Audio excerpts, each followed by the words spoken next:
So on the screen, you've got like screen resolution and then graphics quality.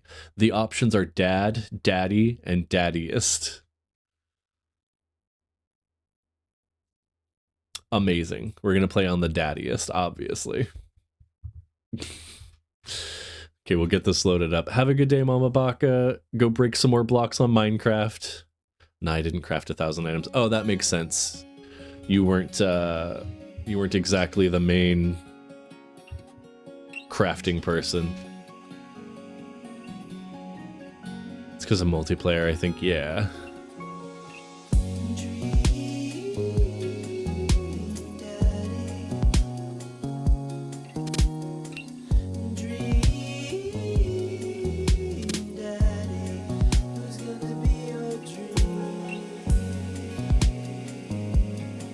Let me check real quick. Streamer safe mode. Oh, yeah. Let's do streamer safe mode, please. Removes content, copyright, flaggable material from the game. Yep. That's important. Dad tip number 60. Cool. Couldn't read that. Games are so great to streamers these days. Yeah, I think that's a really nice thing to do. Oh, I'm covering the. Hang on. There's going to be faces down on both sides. Back in the corner I go. God damn it. I want to be down on the part of the screen that I want to be at. Cry about it. I will.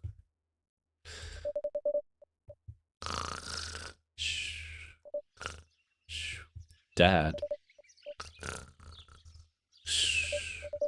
Dad, wake up. Pretend to be dead. I let my tongue roll out of my mouth and stop breathing. Amanda shakes me. Come on, Dad, this hasn't worked on me since I was 6. I'm sorry, Amanda. This is the end for me. Dad, I swear to God. Amanda, I bequeath to you all of my earthly possessions.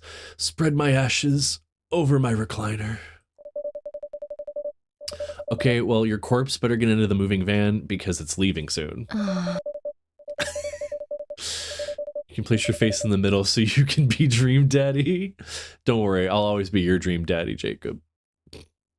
I finally open my eyes and sit up. I'm lying in the middle of the living room, spooning a moving box. I yawn and stretch. Ooh, morning, Manda Panda. Aww. Yikes, Dad. Go brush your teeth. Dad tip number 16, always use a coat of wax after a wash. Build that dad.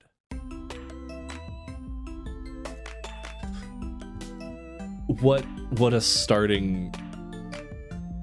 Wow, okay. Let's see. Oh, crop top? Oh, that's less hairy and more hairy. Okay.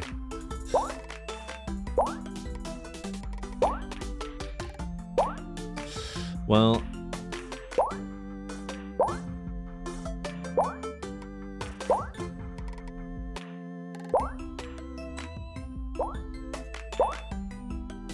I guess we'll go with this one. I thought that was hair. I guess I don't have hair, so obviously I don't. Oh, that's for body hair. Got it. I will figure this out eventually. I'm so sorry. You're building us some DILF.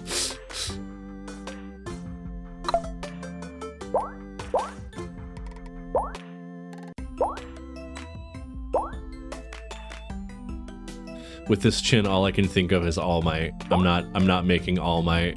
Although, no.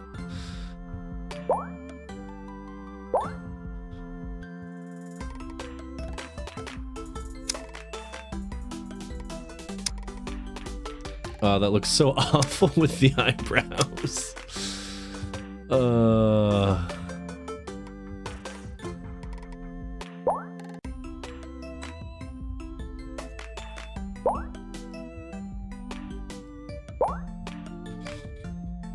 You could just do Goku's hair. Hold on. Just straight up Goku Space Warrior hair.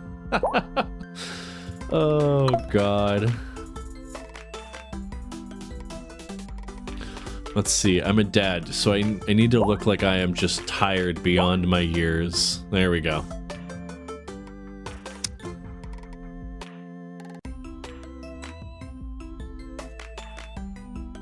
Yeah, I'm just, I can't stand the eyebrows. There we go, okay.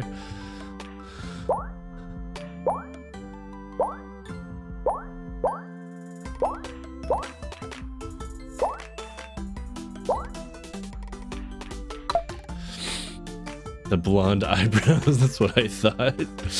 Oh my god, yeah, no, I couldn't. They had to go.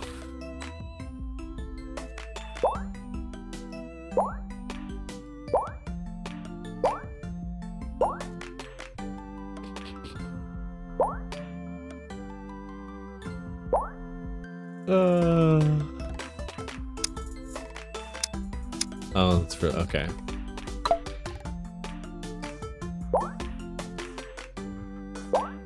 Also, I feel like I should go with this since I barely have any eyebrows at this point. Then again, I left the hair long, so maybe we should go with the big bushy eyebrows.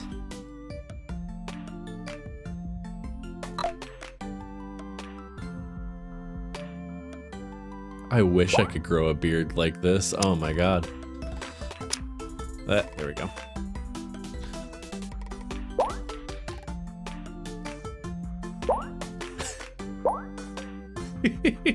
Some of these options, oh my god. Like, where's just like a little less than this, you know? Like, I need this, but just a little less.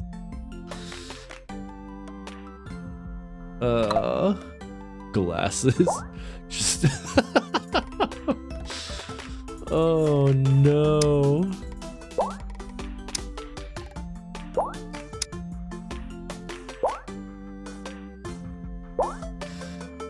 The goatee one. I mean,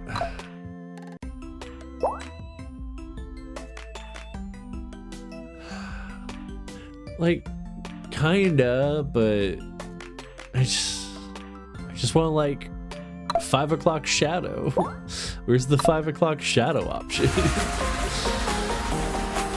Jake, thanks for the subscription, buddy. It's giving librarian daddy.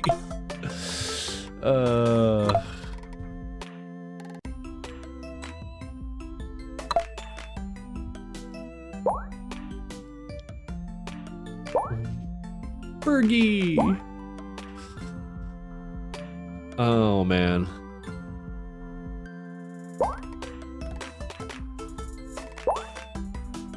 Oh, the cat shirt, amazing.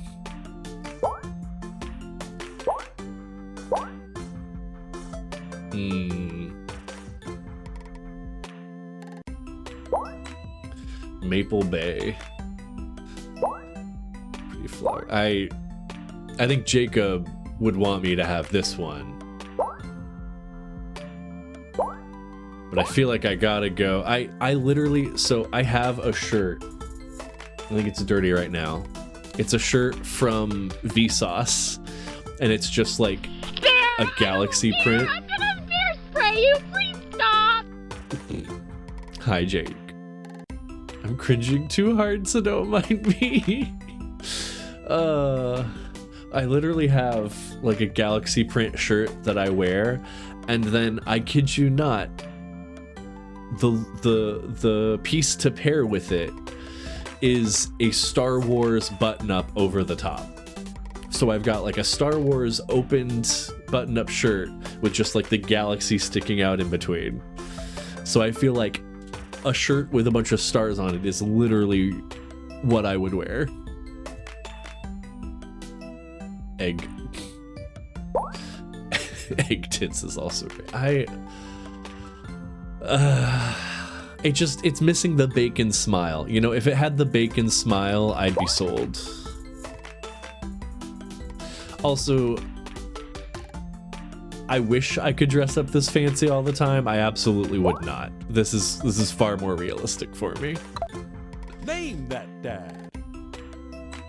Oh god.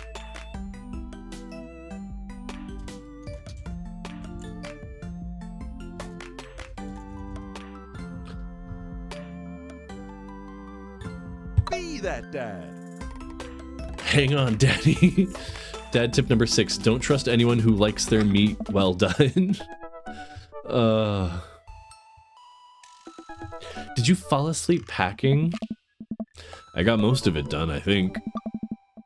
Searching around the room, it looks like I did a pretty good job. Every box is sealed except for one. Wait, straggler. What's in it? Looking into the box, I see a bunch of old photos and little photo albums. Whoa, I haven't seen these in years. I pull out one of the dusty albums from the top of the pile and we begin to go through it. That's the coolest baby I've ever seen. That is, in fact, a very cool looking baby.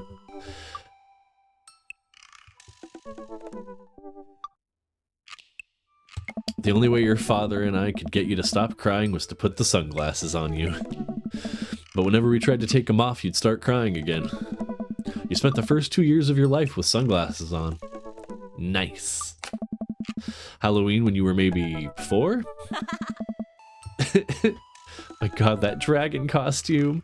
It's a cute little, like, dragon princess ballerina. Amazing. Also, the knight costume right there. Nice. You couldn't decide between being a princess or a dragon, so you went with both. Princess dragon. Why do I remember crying in that dragon costume? You saw yourself in the mirror and realized you were afraid of dragons. Seeing yourself inside of the dragon's mouth was a realization of your greatest fear, I think. Right. Yep. Definitely repressed that memory. And this was you in your horse phase. Oh. Dad. I believe you named that plush horse Sir Horsington the Brave. Oh, no. I don't think that was his... Amanda lunges for the photo, but I quickly snatch it away and hold it above her head with my superior dad arms. Nice try, but this is important blackmail for later down the road. Go ahead and try me. I've seen pictures of you with your ska band. Ouch, kid. The Communist Manifesto had a chance back in the day. I look off into the distance and reminisce about the rad horn section. Hey, it's Emma P. Aww. No, Dad, that's Emma R. I didn't meet Emma P until high school. Honey, I promise you wholeheartedly that I will never stop mixing those two up. Ugh. Dad, Emma R has been my best friend since I was 7. Give it, like, a little bit of effort. Oh, right, Emma P was the one who tried to steal people's pets, fired a flaming tennis ball at the police station, pooped her pants, fired a flaming tennis ball at a police station. That's the kind of friend you need. Lighter fluid, tennis ball, tennis racket, right? Dad, that was you. Oh, okay, I'm just the coolest dad. That's right. Oh, right, I was a wild child. I was 6 when you did it? Okay, Amanda, I wasn't aiming for the police station. It just happened that there was a police station in the vicinity of where I wanted to hit a flaming tennis ball. Oh my god, hi, I'm back. Is that you? Cute. Thanks, Critty. Dad. Yeah, I remember you explaining that to the police. They didn't believe me either. Anyway, I gotta show this to Emma R later. She'll get a kick out of it. The first photography award you ever won. Yeah, and it got us a $20 gift card to McFridays. And then you got food poisoning from the cheesy tostada blasts. I think you mean food poisoning, you know, with a Z. Ugh. Dad, still can't drive past McFridays without gagging. Still proud of you, though. Amanda reaches deep down into the box and pulls out one last photo. Neither of us say a word. We stare at the photo for a long moment. I love you, Amanda. Aww. Oh. I finally decide to break the silence. This is the day you were born. This is the day we adopted you. It's kind of a funny story. We got into a car accident right there in the hospital parking lot. It wasn't anything big, just a fender bender. But of course I was freaking out, and the little old lady who crashed into us was freaking out, and I didn't know what to do. But your father, oh man. He holds my hand and looks me directly in the eyes, the calmest I've ever seen him. He says, "It's okay. It's all gonna be okay." He was right, you know. I stare at that picture for longer. Maybe too long. I miss him. I can't even imagine what it must be like for Amanda. She pats me on the back. Come on, Pops, we gotta finish packing. The moving van won't wait forever. You're right. Oh. Amanda and I pile into the car and take one last look at the old house. So many memories here. Hard to believe your father and I bought this place almost 20 years ago. Hey, remember when I shattered the front window playing catch? You always had very strong arms. Remember when I shattered the other front window pretending to be a robot who breaks windows? You were a very imaginative child. Hey, remember when I broke the back window We get it, Amanda. You break stuff. Huh. And there'll be plenty more stuff for me to break in the new place. Memories to make and stuff to break. You ready? We sit in silence for a moment. I watch my daughter grow up in this house. It will forever hold a place in my heart, but it stings a little to leave it behind. I'm ready. The moving van begins to pull away and I get the car into position to follow it. I watch our house, our old house, disappear in the rear view mirror. So what? So sell me on our cool new pad. I clear my throat and do my best cheesy announcer voice. Nestled in beauty, scenic downtown Maple Bay, our new house features multiple places to sleep. Not only are there bedrooms for your sleeping pleasure, but couches and floor space where you can, yes, catch a wink. What a deal. I mean, if sleep weren't for the weak. You sleep more than anyone I know. I admit my faults, Pops. I keep it real. Anyway, it's also smaller than our last house. Cozier, one might argue. Good spin. I think it's great. Won't we be closer to a lot of cool stuff that we can walk to so I don't have to waste gas?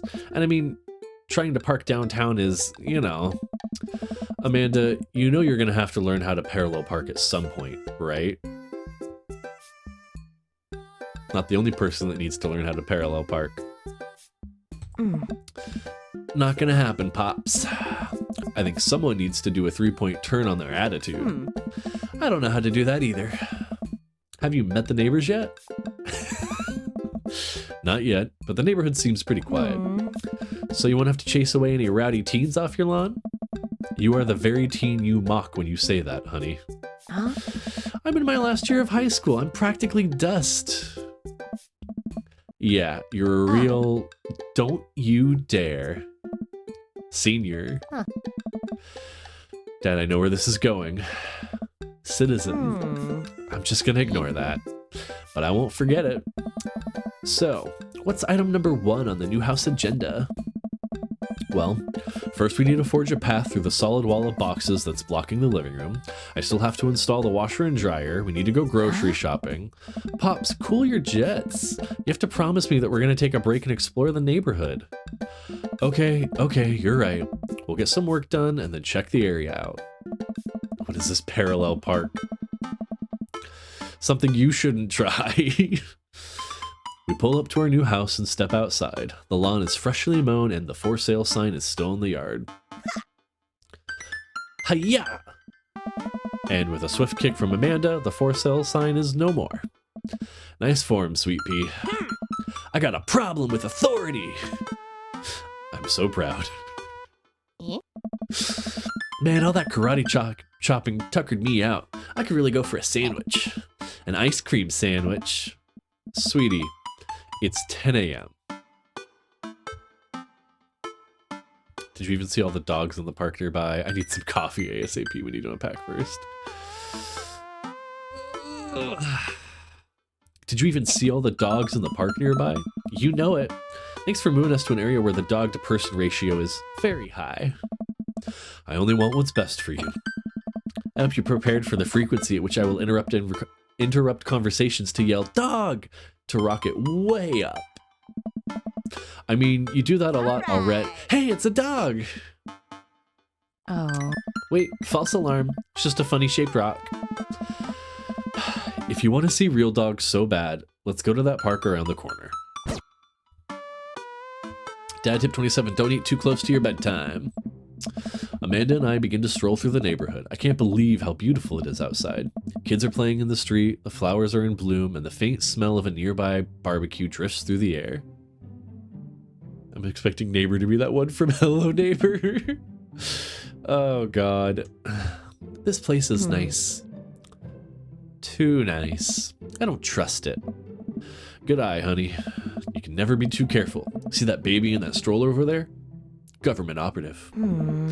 We're on to you, baby. Oh my god, she has a little egg pin. I just now realized.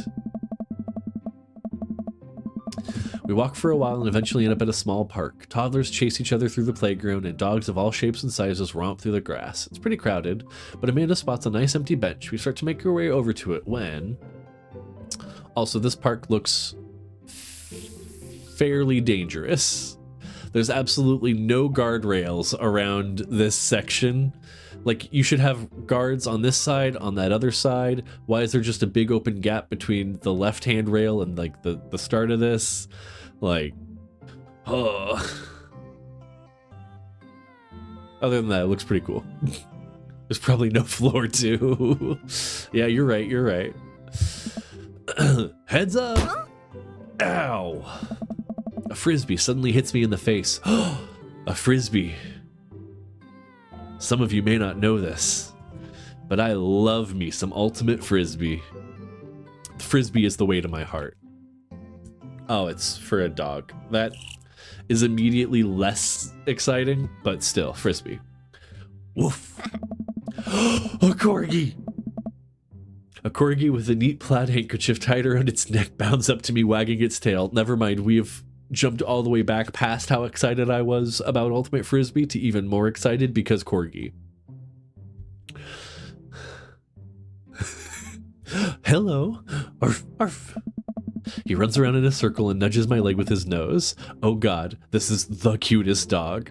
Yes, it absolutely is. Impart upon me your wisdom, tiny dog. Woof, woof. How did you know? Morph. My god, this dog knows more than he lets on. You definitely could have caught that.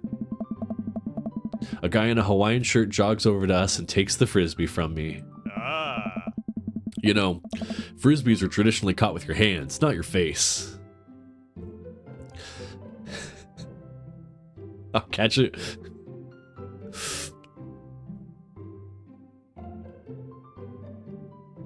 It's a new technique. It's like disc golf, but the goal is my face. Looks like you're winning.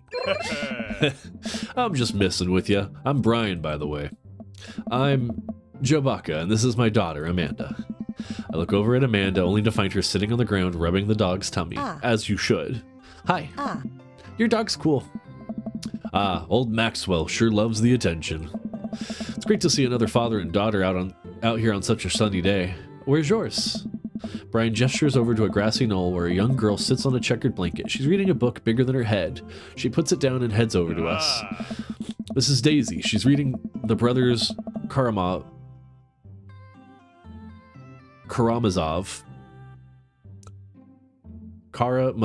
Okay, cool. Her teacher tells me that she has the reading comprehension skills of a high schooler. Oh, so she's young. How old is she? 10. She's a precious little youngster. Whoa. My natural dad instinct kicks in. I must brag about my child's accomplishments. Oh no, it's happening. Brian, go on, Daisy. Tell him about yourself. That's my girl. Amanda, get in there. Okay. Chewbacca's HP, 80. Brian's HP, 80.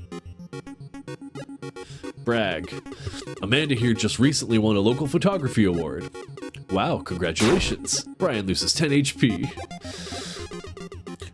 Daisy actually just won a statewide poetry contest. You lose 15 HP. Oh no. Can't switch daughters. Amanda's your only daughter.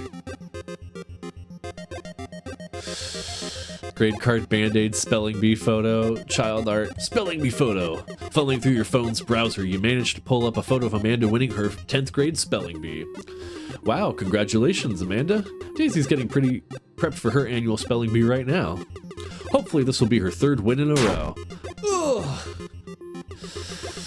Daisy just started a weekly chess club at her elementary school computer lab. She's the president too, of course.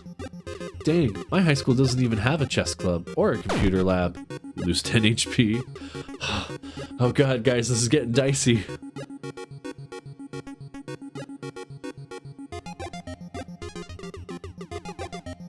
With a flourish, you produce a band-aid from your pocket, take a knee, and start to apply it to Amanda's arm. What are you doing, Dad? Being a protective parent. Anyone would agree it is an unusual gesture. You lose 10 HP. No! Daisy sold enough candy bars this year to get the top prize, a canoe. We're taking it out next weekend. How is that even possible? Amanda could barely get one of those sticky hand things. It's extra powerful. You use 20 HP. Oh god, I am getting crushed. I've got 20 to Brian's 70 still. Last week, unprompted, Amanda helped an old woman with her grocery bags. It's extra powerful. Brian loses 20 HP. Did I mention Daisy said her first word at 10 months? Daddy. Amanda's was potty. Still cute, but maybe this isn't the time to bring it up. You lose 10 HP. There's no hope, guys. I'm not gonna make it. Amanda's in all honor classes this semester. Brian loses 10 HP. Oh, really? I'm actually talking to Daisy's teacher about having her skip a grade. Even Amanda kind of bristles at that one. You lose 20 HP. Dang, he's really got us beat. Boy, it's been such a treat getting to meet you two. Did he have to add the insult to injury with being such a gracious winner? So, I take it you two are new to the neighborhood. We just moved in. Do you live around here? Yeah, we live in that cul-de-sac down next to the coffee shop. What a coincidence. That's where we live too. Small world. Yeah, Daisy and I are in a little ranch-style house on the corner. I know that house. It's just like ours, but slightly bigger and better landscaped. Does this guy have to outdo me at everything? His beard's also better. How could he? What a lovely place. Well, I don't want to take up any more of your time. Really nice meeting you guys. You'll have to stop by at some point. Yeah, definitely. Bye. Brian and Daisy walk further into the park with Maxwell happily trotting along in tow. Do you get the feeling that he was trying to one-up us? Trying and succeeding. I can't believe that kid's only 10. What was I even doing at her age? I believe you had a bit of a thing for horses. Shame that didn't pan out. Could have majored in comparative horse studies. It's not too late to minor in horse creative writing. Too close to the truth, Dad. Ugh. Let us never speak of the fantastic adventures of Sir Horsington the Brave, an epic in 7 parts by Amanda Butters. We laugh off the horse epic and walk around the park a bit more, enjoying the day. I mean, taking a nap sounds great, but we should probably go unpack. We should head home. I'm gonna need 4 hours minimum to figure out how to build my new bed, and I'd like to not have to sleep on the floor tonight. Okay, well, this game is very cute and silly so far.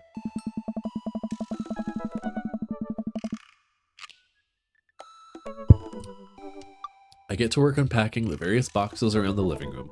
A couple of hours pass and I get some good work done. The washer-dryer unit is both washing and drying, and we can actually walk through the living room without tripping over boxes. First visitor already. I walk over to the door and open it.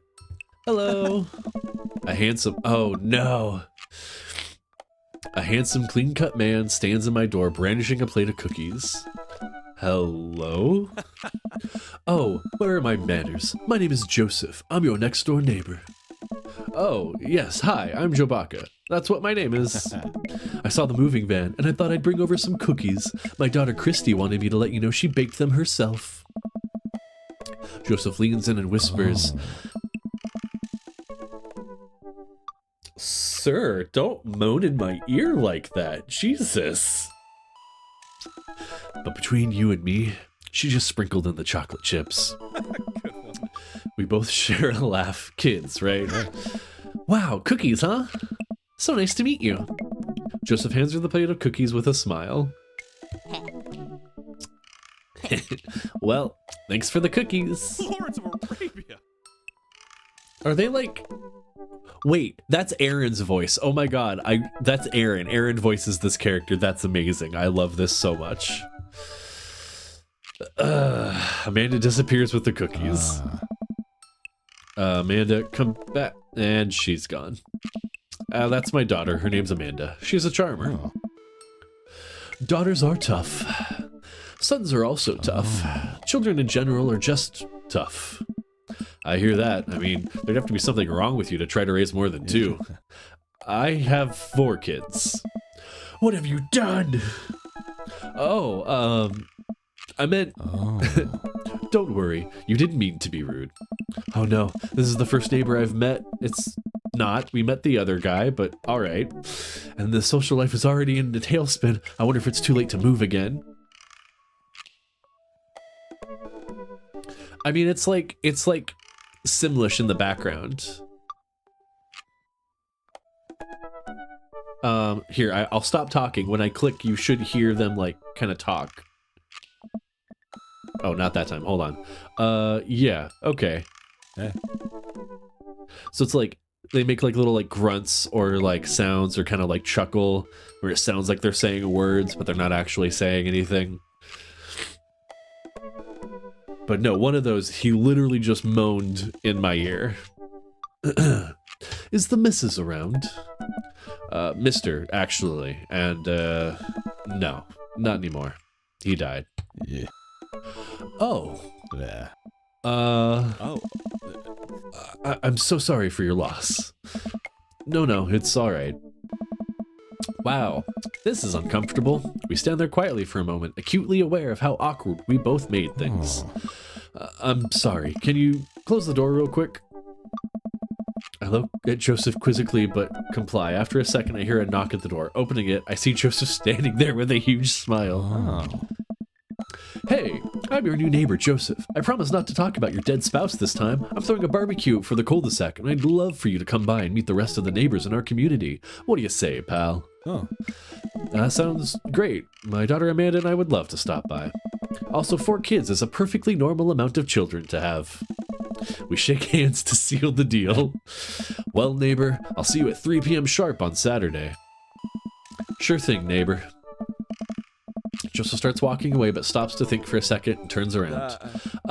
Hey, in all seriousness, raising a kid on your own can't be easy. If you ever need to talk about stuff, I'm the youth minister at a church down the street. Oh, I don't know. I wouldn't really consider myself a youth. Nice. You look pretty young to me, but suit yourself. And with that, Joseph's gone. He seemed nice. Amanda walks back into the living room, crumbs on her face and a cookie in hand. That was the smoothest recover I've ever seen. I should be taking notes. Not gonna romance Joseph, I assume. I don't know. There's the whole name thing in there. And then there's also like other things. But also, goddamn, is he smooth. See, you're already fitting in great. Where'd those cookies go? They're gone, I'm sorry. Hey. If it makes you feel any better, they weren't very good. So you ate all of them anyway? I guess that makes it break time. Any ideas? Joseph probably wants his plate back. I could use some coffee. I need some coffee. Feeling a little sluggish, and coffee seems like the more responsible option than just taking a nap. I'm proud of you. I would absolutely just take a nap. We walk down the street to the Coffee Spoon, a cute little place on the corner. Man, this is in such a convenient walking distance from our place. I mean, I guess. What's wrong? Why would I go somewhere else and drink coffee on a couch when I could just drink better coffee at home on my own couch and not have to make awkward eye contact with other people? At least when I'm home, some random guy isn't going to come up and sit on the recliner next to me, and I won't feel, like, a little weird about it, because technically he's not sitting at my table, but he is very much within my personal zone. Dad, and what's the etiquette when you have a dirty mug? Is there a bin? Do you go set it up on the counter because you don't know where else to put it? Or do you leave it there and feel your face flush hot with shame as you consider the possibility that there is in fact a bin somewhere just out of sight, and now you're that jerk who left their mug? Dad. Dad, are you just afraid to meet new people? Yes, Amanda. We walk inside. Hey. The inside of the coffee shop is incredibly warm and inviting. Vinyl records... Vinyl records line the walls, and patrons lounge around on the well-worn couches. Some cool tunes spin on a record player next to the little stage. Hey. Welcome to the Coffee Spoon, guys. How's it going? What's with the name? Hey. Oh, it's kind of dumb. Hey. It gets mentioned in this poem I like, and I thought it'd be a good idea at the time. I suppose now it's still a good idea because, like, the business is still running. But people ask me that question all the time, and I give them the same answer every time. And now I'm standing here rambling, and I'm sure we're all getting more and more uncomfortable the more I keep talking. But man, we're in it now, and I can't stop. Hey. And the name killed it. So, what'll it be? I scan the chalkboard menu and am immediately overwhelmed. I'll have a Godspeed You Black Coffee, Iced Tegan and Sarah, Chai Antword.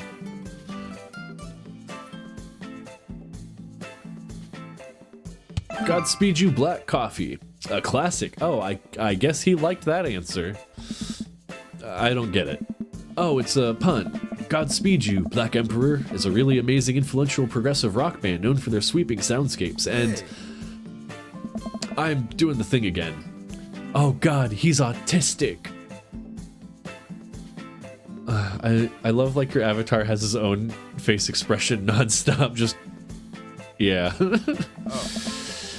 But coming right up. And for you, I'll have a macchiato DeMarco, please. Coming right up. Do you want that in small, medium, or Biggie Smalls? Medium. Wait, is Biggie Smalls big or small? I should change that, shouldn't I? He's hitting me with that Tism Riz, guys. Oh no. Matt sets to making our drinks, and Amanda and I take a seat on one of the couches. What's his deal? Let the man make his puns. They're cooler bands than you listen to anyway. Hey. Hey! Ska was cool once. No, it wasn't. This couch is actually pretty comfy. Maybe not comfier than our couch, but it's alright. Good lumbar support. You sink right into it. Okay, it's comfier than our couch. Amanda nudges me. This place is right next to our house, and that guy seems not only cool, but also just as uncomfortable with talking to other people as you are. You should totally become friends with him. I don't know. Yeah. Come on, what'd we say about meeting new people? I can't meet new people if I always stay inside and also don't go outside and also don't talk to people. See, we're making progress. Matt sets our drinks down at our table, and I immediately burn the roof of my mouth. Good one. Hi, we're new in the neighborhood. I'm Amanda, and this is my dad, Chewbacca. Hey. Oh, right on. Pleased to meet you both. You gotta come by when my daughter's hanging around the shop. You two might get along. Yeah, I'm sure we'll maybe come in from time to time. Amanda kicks my leg from under the table. I need Amanda to give me this lecture. Yes, you do. I'm sure we'll be in here a lot. Hey. You know what? Let me get you guys' opinion on something. Matt goes into the back and comes out with a fresh plate of something that smells amazing. I'm working on a new banana bread recipe, and I need help coming up with a name for it. Well, I think we're gonna have to taste test it first so we can get the full flavor profile of, you know, and really appreciate the flavor sensations of. Amanda nods vigorously. She knows this game. Yeah, we need to give that nana bread a taste if you wanted us doing free creative labor. I think that would commensurate with, I've taught her well. We've trained for this day. I was just gonna give you guys free banana bread anyway. Right, yes, that. Matt serves us each a piece. Amanda and I happily chow down. This is amazing. Hey. Thanks. The secret ingredient is bananas. So, any ideas? I'm stumped. Well, I think I might be only able to give you a dad band puns, but I'll give it a shot. I cannot read. Jesus. Banana bread Kennedy's grateful banana bread. Right, said banana. I like grateful banana bread. Oh, didn't like it. Damn. Like the jam rock band fronted by Jerry Garcia. Huh? Grateful Dead. That actually has a nice ring to it. Really? Hey. Yeah, grateful banana bread. Strong decisions. That's art, baby. The only person I've gotten any sort of a actual reaction from, and I've gotten good, straight back into the bad. God damn it. Oh. I wanted to say baby because I thought it would sound cool, but once I said it, I realized it just doesn't sound good coming out of my mouth, and maybe I should just leave saying baby to the professionals. Hey. Enjoy your coffee. Thanks, baby. Oh. See? It sounds good when you say it. He just wants me to call him baby. Oh, God. He's such a bottom. Oh. Across the way, a man catches my eye. He sits by himself brooding over a cup of coffee. Our eyes meet for just a moment. See, that's the facial hair I want. Why couldn't I have that facial hair on my character? Also, he's absolutely, like, gotta be like a werewolf or something. Obviously. I hastily look away, hoping he didn't catch me staring. Who is that? We finish up our drinks and head out. Hey, yeah. Thanks for stopping in. Take care. Broody facial hair. Exactly, that's what I need. Okay, now that we're full of caffeine, where to? I need a nap. We just had coffee. Have you ever known me to play by the rules? Your father is a rebel, sweetie. Why are we still just standing here next to Matt? I feel like we should have changed scenery. Now all aboard the train to Sleepy Time Junction. I couldn't read that. As we're walking home, I hear heavy footsteps come up behind us. Jabaka, bro! I turn around and... Is that Markiplier? No, I'm kidding. I turn around and I'm greeted by a familiar face jogging up to us. Craig? Bro. Holy wow. I haven't seen Craig in forever. It's been too long, dude. Yeah, wow, you look great. Yeah, I cleaned up my act. Cleaned up his act? Are you kidding me? He's ripped. Amanda, this is my friend Craig. We went to college together. We were roommates for a while, too. Amanda, dude, you probably don't remember me, but you're so big now. Hello, and hello, cute baby. Ah, thank you. Last time I saw you, I think you were about her size. This is River. Say hi, River. He picks up her tiny wrist and waves it around. River gurgles happily. Are you babysitting? Nah, dude, River's my kid. Man, it has been a long time. Feels like 1 minute we're rolling up to exams with bad hangovers and the next we're both fathers. Where you been, man? I was working out in California and just relocated the business back to Maple Bay. No kidding. Amanda and I just moved to this side of town. How's Smashley doing? Oh, man. I mean Ashley. Ashley is her name. I don't know. She actually still goes by Smashley, and we got divorced last year. Oh, dude. I'm so sorry. It's old news. We take turns taking care of River and the twins. It's all co-op words. Twins? You have 3 kids? Ain't life something, bro, right? Keg Stand Craig is a father of 3. Oh, the little bubble. Keg Stand Craig? Oh, yeah. It was my old college nickname. He got it because he did a lot of keg stands. It's that thing where you do a handstand on a keg and then drink from the keg. Right. He was very good at it. Ah, bro, I hate to be that guy, but I'm in the middle of my daily jog and I really gotta keep my heart rate up. Brought River along for, resistance training. You jog daily? I jog yearly. On January 1st, when I promise myself that I'm gonna jog daily for the rest of the year, but give up after 30 minutes and just walk home. Alright, game, you're getting a little too real. Well, it's never too late to get back into it, dude. You should join me sometime. I don't know. Come on, it'd be fun. We could grab breakfast afterwards, catch up. We could do a bro brunch like the good old days. Alright, sure. Sounds good. That's where you brunch on your bro. Great. Well, let's get that going soon. I better get moving. Good to see you guys. Craig gives a little wave, puts his earbuds back in, and jogs off. I can't believe Craig is ripped and has kids. I am reeling. Why's that? The Craig I knew is not fit to be responsible for any living thing, including and especially himself. One time I watched him drink an entire jar of marinara sauce for dinner.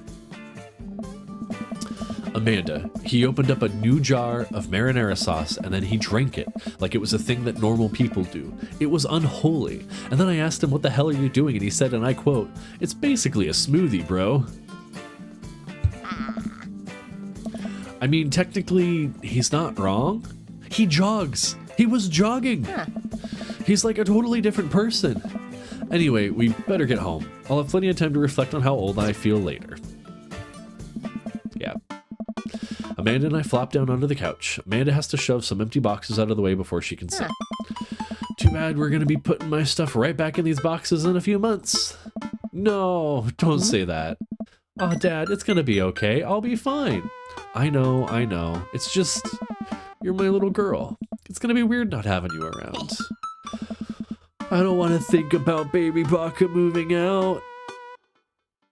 Oh, I'm going to have an existential crisis. I'll come visit. I'll text you every day. I'll take lots of pictures. And I mean, obviously, I'm a photography major. You promise? Of course. Are you going to be okay by your lonesome? Oh, come on. I'll be fine. I'll get a dog or something. A dog? Forget art school. I'll stay for the dog. Is that what it's going to take?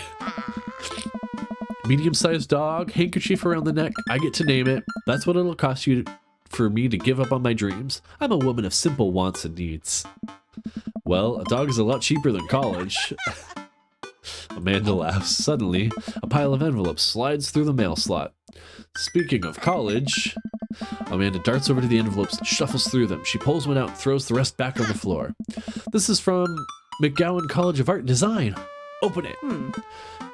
But I'm scared. It's just an envelope. Yeah, it's just like my entire future. Not a big deal. She takes a deep breath and rips the letter open with her teeth. We have a letter opener, but okay. I hold my breath while Amanda's eyes dart back and forth scanning the letter. What does it say? The admissions committee has reviewed your application, blah, blah, blah. Her face drops.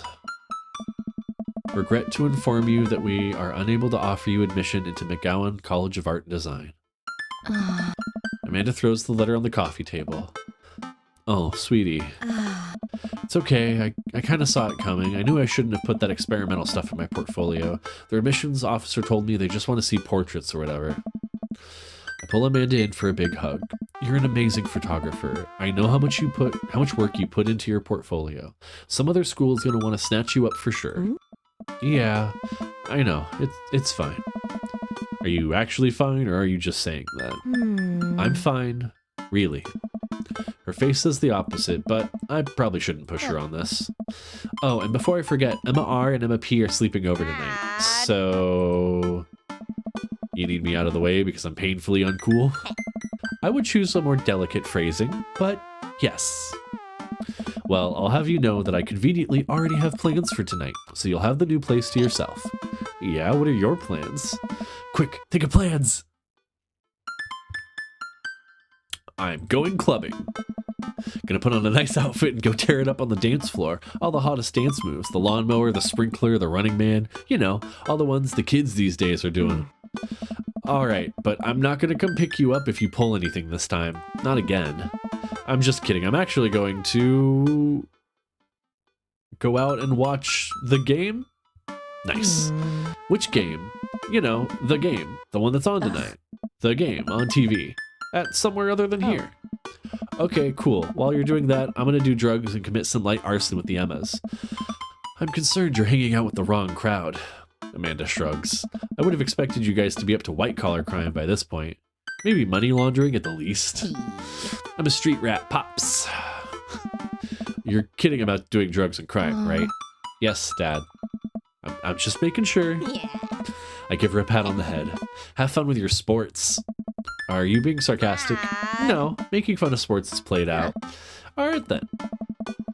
I do some light cleaning around the house and decide to clear out right before Amanda's friends arrive.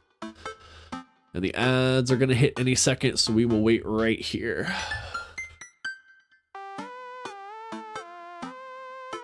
This game is actually really cute. I am enjoying this. Also, I hope I'm doing the voices justice. It's been a little while since I've had to do a game with voices.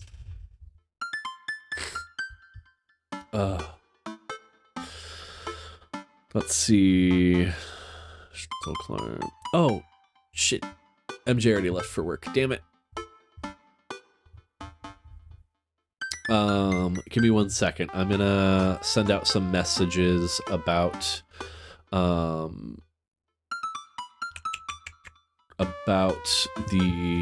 karaoke requests.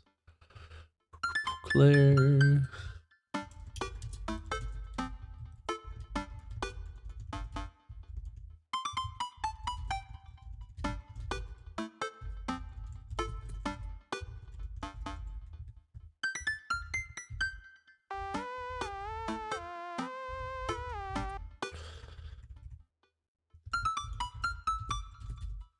Just a day or two.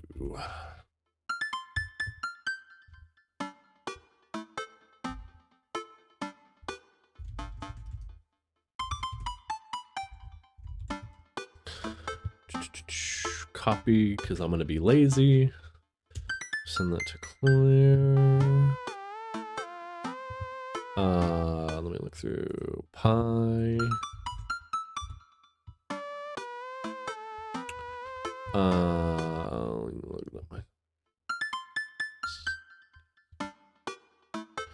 Trading. Stake spin. I think I bug spin about it, but I'm gonna message too. Spin Tim. Talon Iron. Okay, that's... Damn, that's all the people that I have on my friends list. Okay. Jacob already gave me his. Oh, wait. Yeah, where's...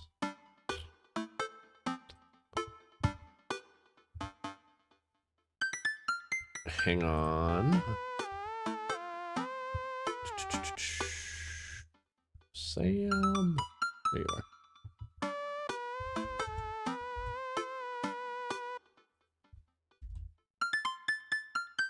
Cool.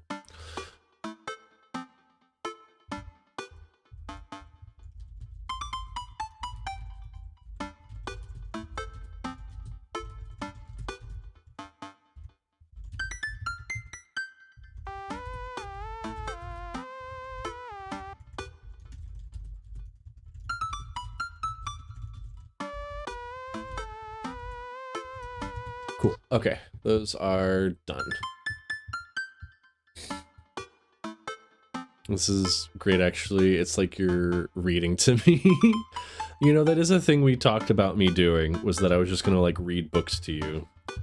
And I've thought about just, like, because enough people comment about my voice, and I know people have told me that I should try to get into audiobooks or something. I've thought about just doing, like, reading books and stuff, doing like a story time or whatever, but then that kind of starts getting into like a gray area from everything I've seen about the legality of reading the books on either like stream or YouTube or anything like that, so I just haven't really messed with it. But this is a game, this is fine. I really like this game, I love this game.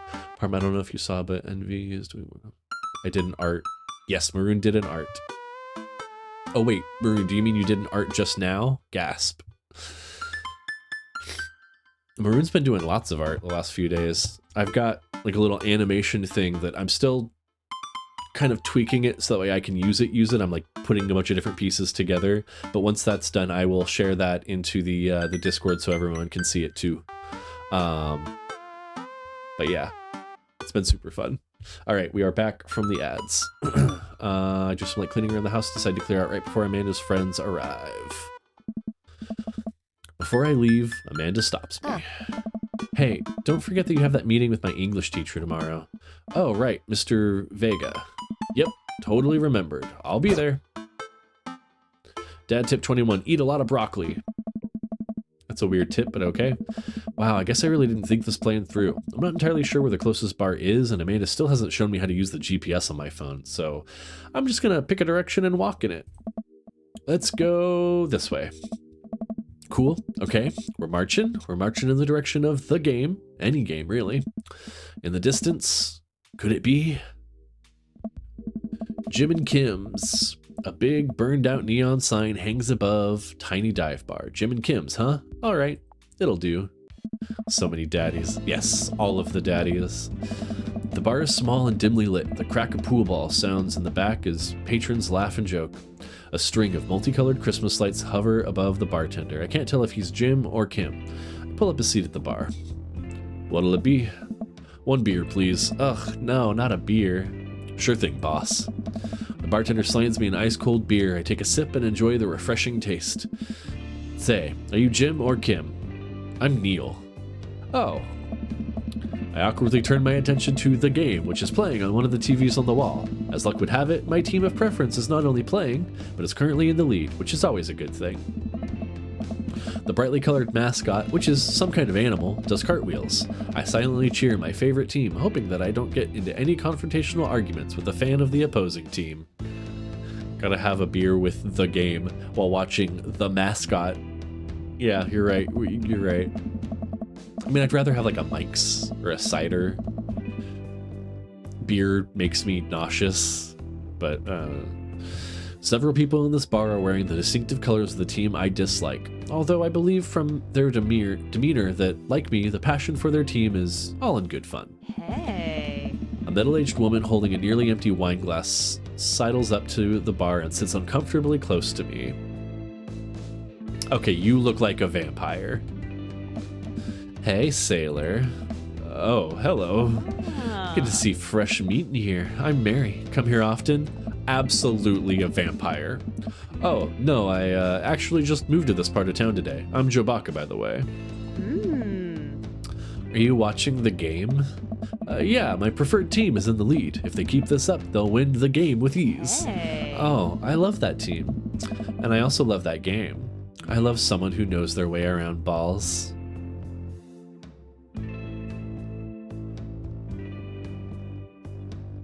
I like me some vampire, Jacob. I'm getting the impression that she's a little drunk. Buy a gal a drink?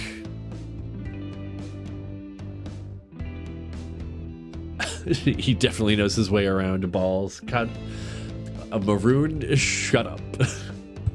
Don't buy Mary a drink.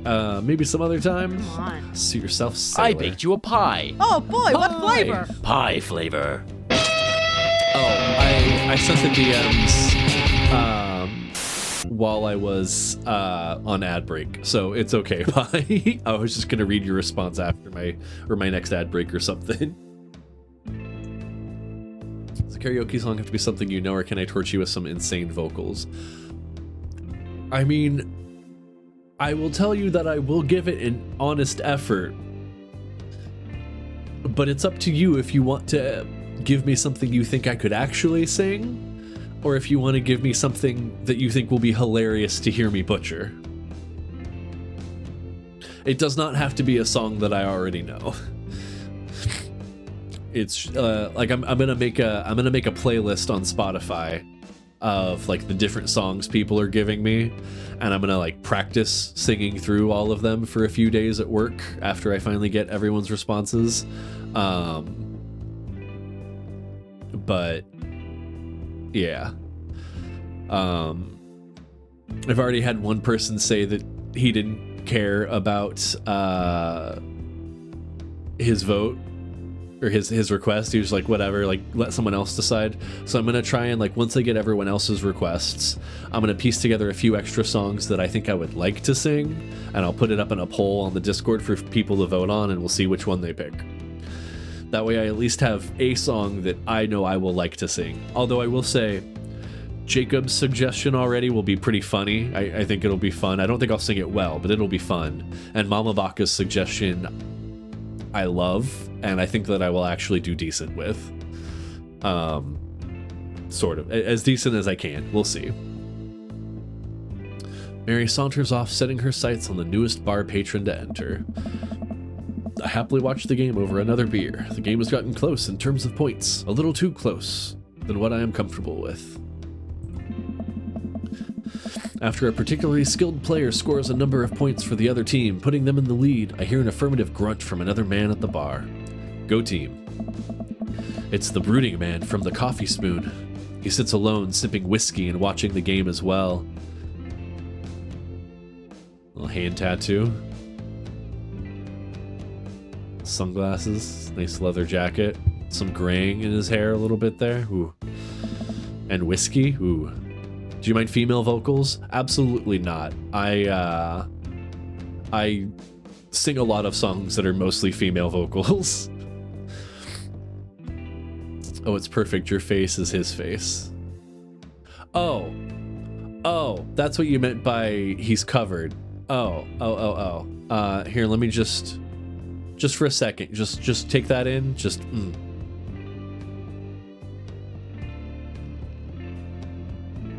All right, there we go. We're just covering back up.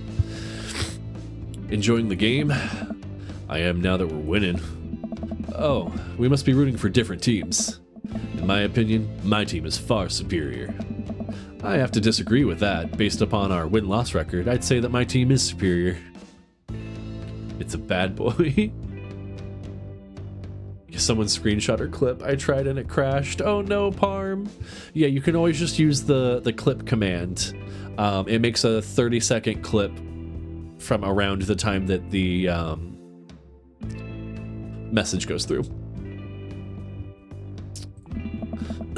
That's where you're wrong, since as it stands right now, my team is beating yours. The conversation ends there and we both go back to silently rooting for our respective teams. The game is close, with both sides playing at their hardest to win, but in the end, my team prevails. Quiet cheers ripple through the bar. I raise a respectful glass to the man drinking whiskey. He raises his in response. An unspoken truce is formed between us based on mutual love for the game. He motions to the bartender, who pours 2 glasses of whiskey. The man slides one over to me. Oh. I think this guy is bad news. Nifty? Why are you saying your own name, Crinny? Oh, for those of you who are familiar with Hasman Hotel, me, Maroon, and Crinny all watched it all through again recently, and we've decided that Crinny is the real world embodiment of Nifty. If you know, you know. The name's Robert. I work with a Robert, and I don't think this is gonna work out. Thanks, I'm Joe Baca. You must be new here. Mary already hit on you? Yeah. Robert chuckles. Feral noises, exactly.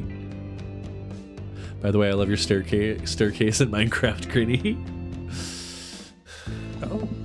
She's a peach. Well, you picked the best bar in town. As slimy as it is, you'll never find a better spot than Jim and Kim's. Is there actually a Jim or Kim that runs this place? No, that'd be Neil. Neil waves from across the bar. Good guy, Neil. Not enough Neils in the world. Okay. You a whiskey fella or a beer fella? Beer, but I'll drink most things. You like shots? Sir. Also, he's closer now. I didn't move my camera. He's just physically closer now. Interesting. I hate shots.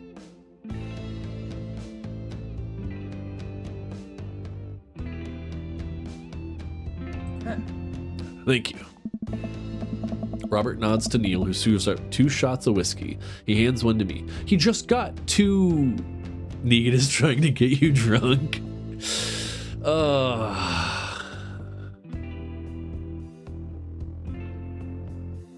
I can't make comments on that. There's a lot of things Negan could do. Also, didn't he just have 2 glasses of whiskey poured for us? One for each of us, and now he's also doing shots of whiskey?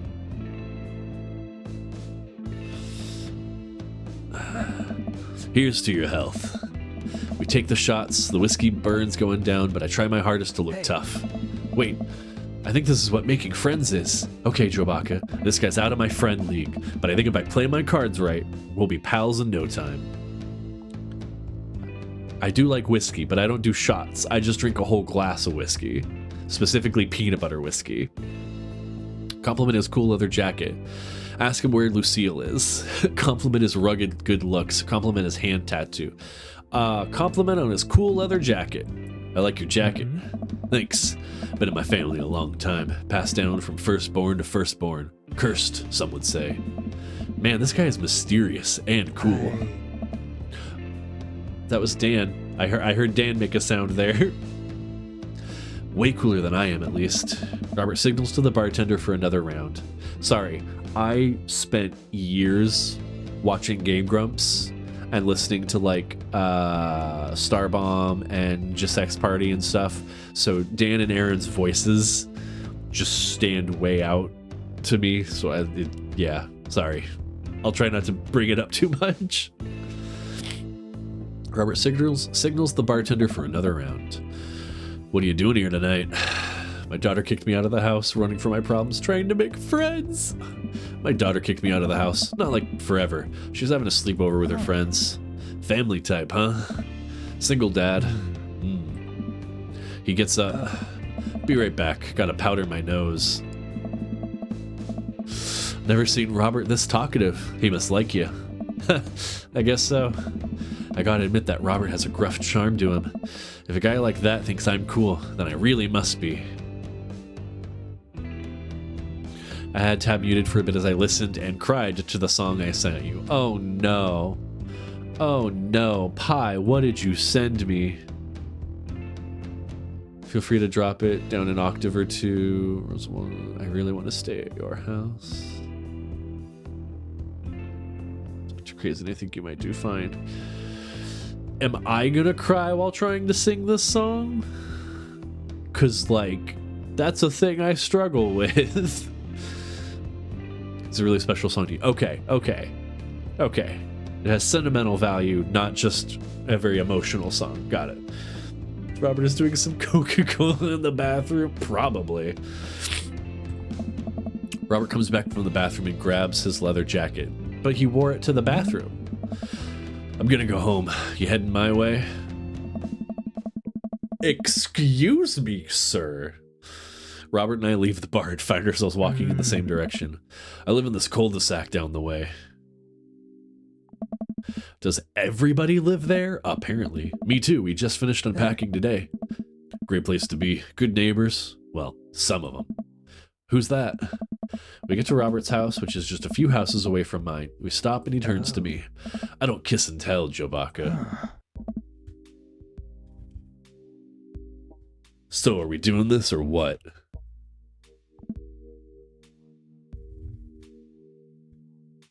What? You know, do you want to come inside or not?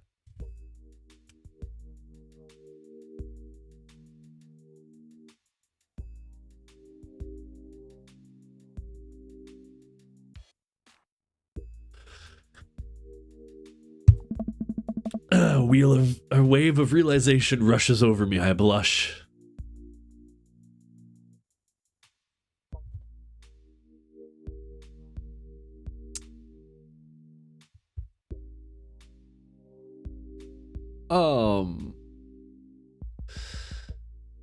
Lay it on smooth. Well, I don't see why not. That sounded smoother in my head. Let's do it. Oh my god, am I about to get... It has a setting for streamers. There's no way this is going to be so awful I get, like, canceled. This isn't Hootie Pop. I think I'll be okay. Whew. I follow him up to his door. He fumbles with his keys for a second and unlocks the door, leading me inside. The moment the door closes behind us, he pushes me up against the wall and kisses me, grabbing my hips. Come on. Robert takes my hand and leads me up the stairs into what I assume is his bedroom, but it's so dark I can't see anything but Robert's intense expression. He kisses me again, and I can hear him shucking off his jacket. I clumsily take off mine, too. His hands roam down my chest, and suddenly he's tugging at my belt. I don't normally do this. Do you want to stop? No. Good. Robert continues to unbuckle my belt and guides me to the bed. Let's have some fun. Jesus Christ. Sunlight streams in between the slats of the blinds. I would let Robert unbuckle my belt, to be honest. Stop with the voice. Whew. Sunlight streams in between the slats of the blinds. My head is pounding. I really overdid it last night. Wait a minute. This isn't my old house, or my new house. Oh, right. I look around for Robert, but find myself alone.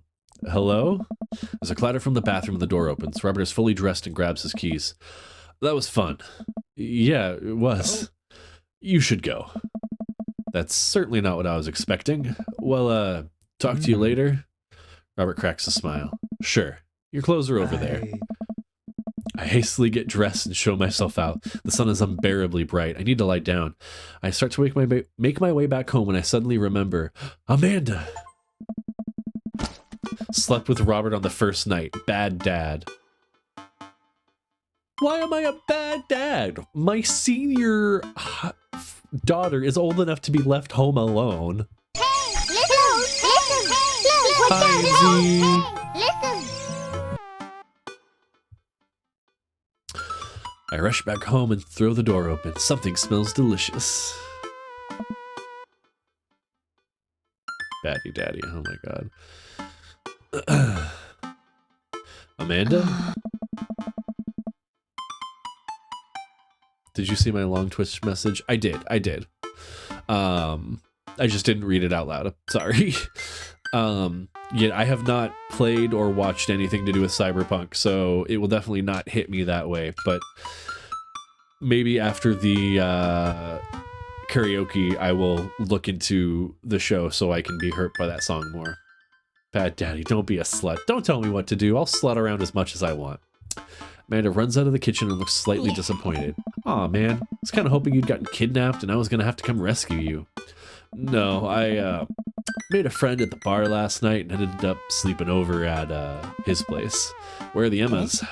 They left a little while ago. Oh, you guys have fun?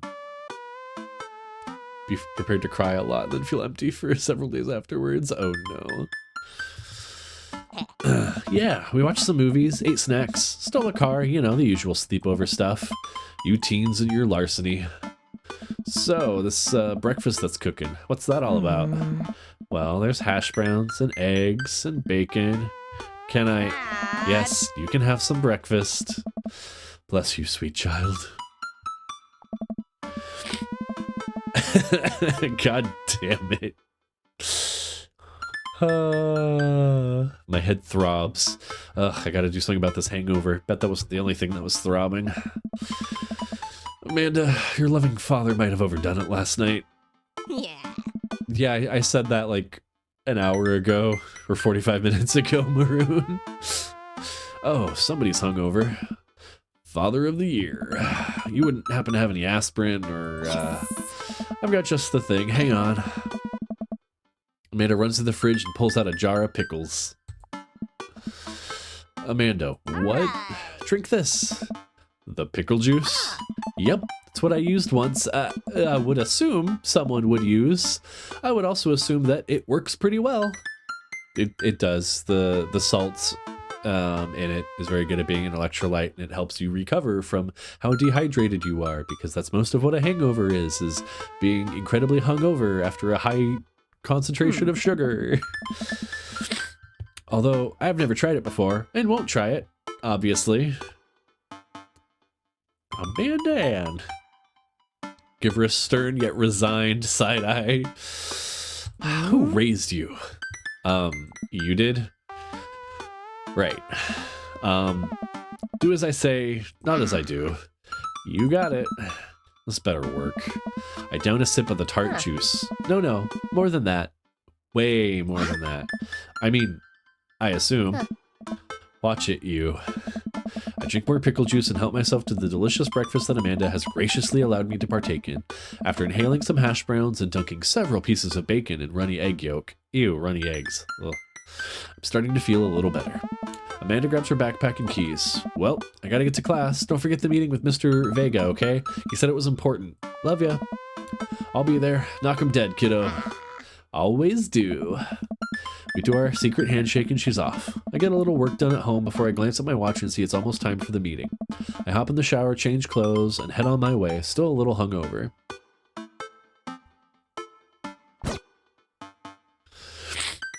I missed that dad tip. God. Okay, random gripe. But if you're gonna put flavor text that needs to be read on loading screens, at least make me click a button to finish loading so I have time to read if I'm trying to. Like, just, God. Is that what it said? Always carry a pocket knife? Okay. Thank you. It bothers me so much. Just give me time. Tip, not uncle. The dad tears. God damn it. I arrive at Amanda's school and check in at the front desk. They give me a bright orange visitor sticker and send me on my way. Usually they're slower. It's because my super awesome computer just loads this game so fast. It's because it's a text-based game, or not text, but like still image-based game, so it's not that bad. I'm barely awake and feeling pretty haggard, but hopefully nobody will notice. I check my watch and I'm relieved to see I'm only 2 minutes late. Wait, was it room 103 or 108? I spot a youth standing in his locker and I approach him for help. Excuse me, do you know where Mr. Vega's classroom is? The youth turns around and looks me up and down in heavily lined eyes. Jesus Christ. Come on, kid, I'm late for a meeting. Mr. Who? Mr. Vega. I don't know. Have you tried the exit? Okay, wise guy, are you gonna help me or not?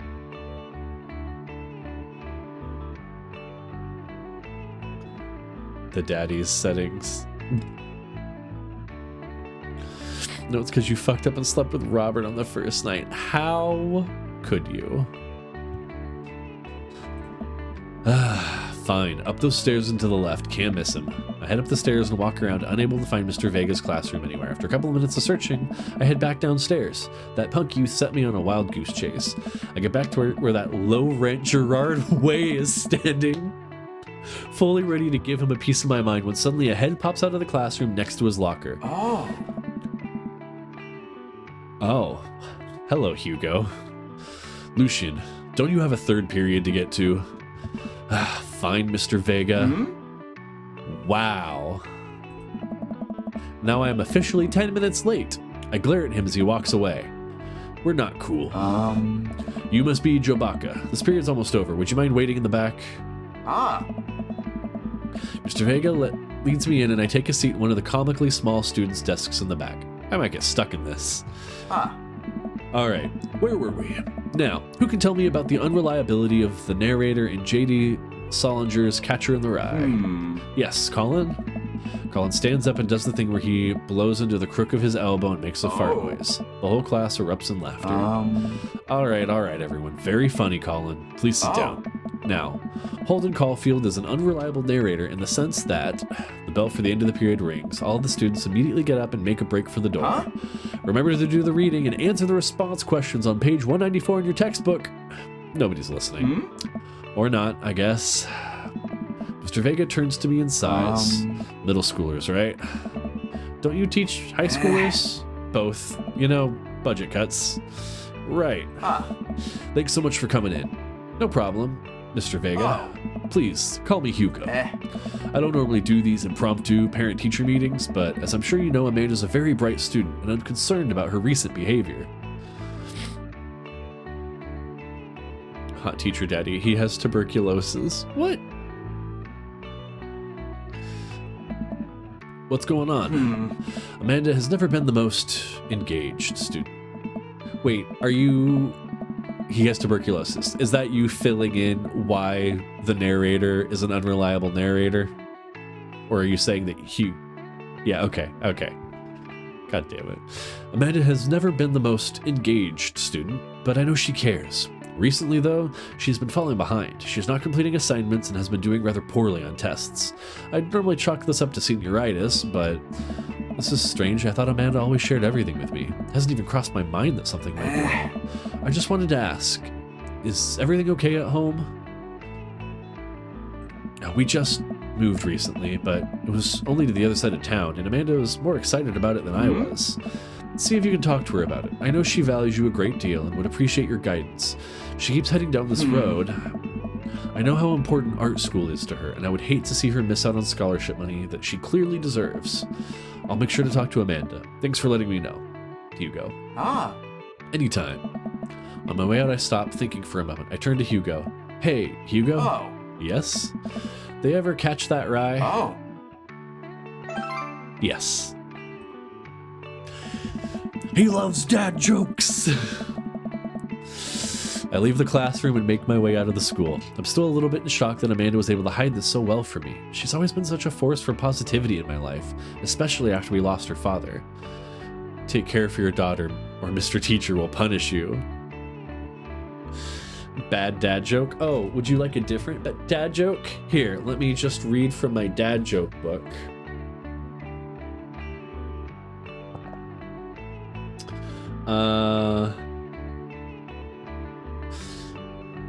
Let me find one.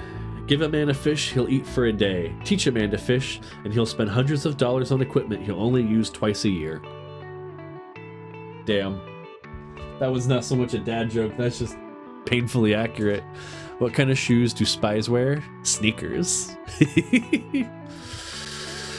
Amanda must be done with classes for the day by now. I'm sure she would appreciate a ride home. Maybe I can talk to her about what's going on. Accurate, also ADHD. I pull up to the carpool and Amanda hops in the passenger seat. So, did you have fun gossiping about me? Mr. Vega and I actually just gossiped about our celebrity crushes. So you talked about Mario Batali the whole time? It was a very productive meeting. I'm pretty hungry. Can we grab some dinner? Sure thing. We can make something at home. Cool, I think with our powers combined, we could throw together a gourmet meal worthy of the Food Channel.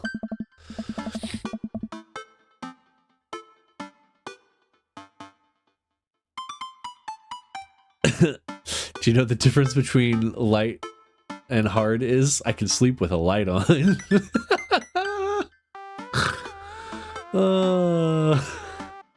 Of course you'd get that joke, Crinny. Why do you always get the most vulgar things? Whenever you do a quote, Crinny, or whenever you do a joke or anything like that, it's always like the worst. And you never even grab a specific one. You always do a random one. I don't know about that, but I can promise you it will at least be edible. Hey. That's the spirit. We drive in silence for a short while. Amanda plays a game on her phone. I should say something. You know, sometimes when a kid gets older, they find out that they have to keep things hidden from their parents. And that's okay, because sometimes that's what kids do. And that's okay, but also sometimes it's good to have the parents' perspective, because, you know, maybe the parents have also dealt with similar situations. And maybe they're a little cooler than you give them credit for. Anyway, what I'm trying to say is that it's good to share. Love you. Have you been reading my tweets? You have a Twitter? What? Never mind. Look, sweetie, Mr. Vega said you haven't been participating in class and that you're not turning things in. Oh, I'm fine, Pops. Senioritis and all that. I thought you liked Mr. Vega's class. It's fine. He's fine. We pull up to a stoplight and I eye Amanda. She's still texting. Just, I want you to know that you can talk to me about anything. Uh-huh. I can tell that whatever it is, she doesn't want me knowing about it. That's frustrating. I heard Emma R's going to that fancy school in California. That's exciting. Yep. Are you bummed that you guys aren't going to the same school? Yep.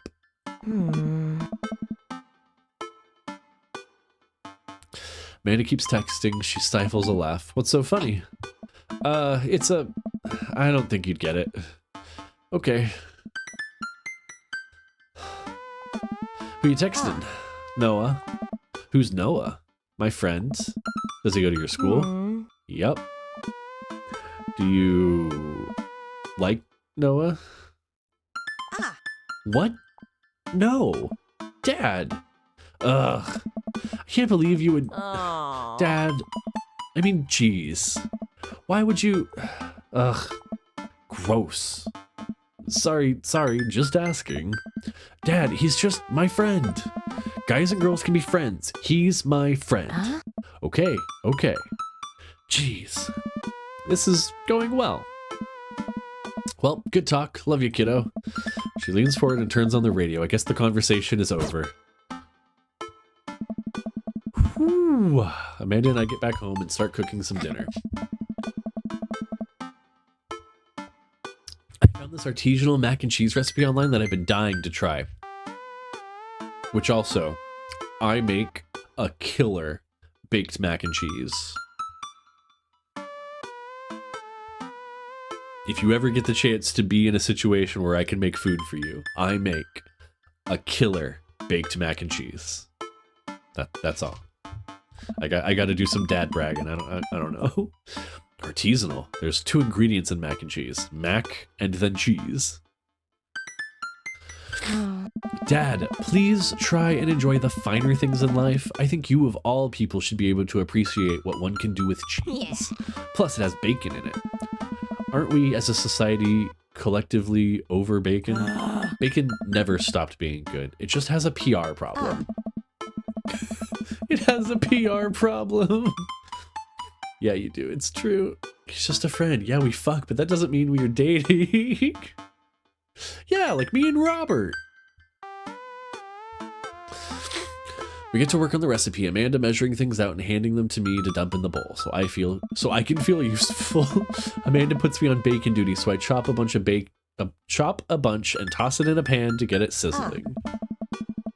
The key to good mac and cheese is a balance of texture and flavor, Pops. Not only are we going to want the fullness of the cheese and bacon, but we also need to counterbalance it with the crunchy mouthfeel of breadcrumbs. Yes, breadcrumbs. Check on the bacon. Still peak and rubbery. I give the pieces a little stir. Wait, what's a mouthfeel? You know, when you eat stuff and the texture, listen, I've been watching a lot of Food Channel and I honestly don't know what it means. It just makes me feel sophisticated to say. No, I get that. Every time I watch that channel, I just feel in order, hungry, jealous, insecure about my cooking ability, and then hungry again. Huh. That's fair. I like the mouthfeel of that sentence. Oh my god. Amanda, mouthfeel isn't just about food. It's also about the words that are fun to say. Gregarious.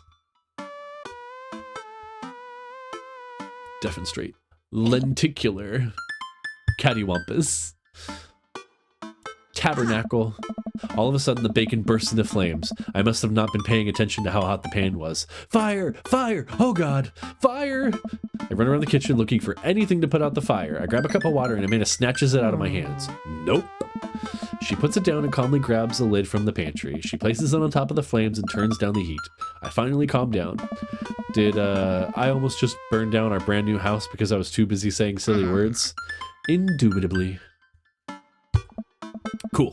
Who wants takeout? I ruined the mac and cheese! Amanda and I order some Chinese food and eat it on the couch of our new living room. She flips on the TV. Also, wait, I only burnt the bacon. Everything else should still be fine. Why are we not just still eating the mac and cheese?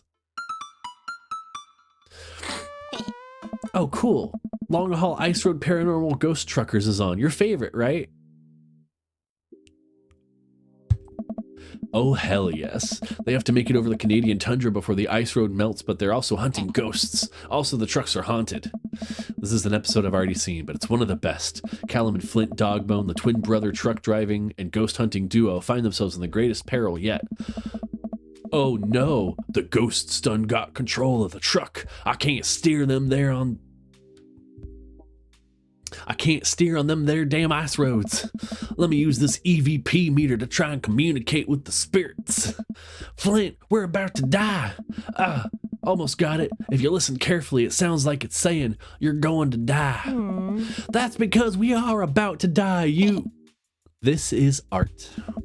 The episode ends and Amanda excuses herself to go and start arguments on the internet. Hell yeah, Amanda. I stay up a little longer, curious about the exploits of Callum and Flint Dogbone after their disastrous ice road accident. Afterward, I crawl into bed and get a good night's sleep. Always bring a war chest. What? You think you are, but you ain't.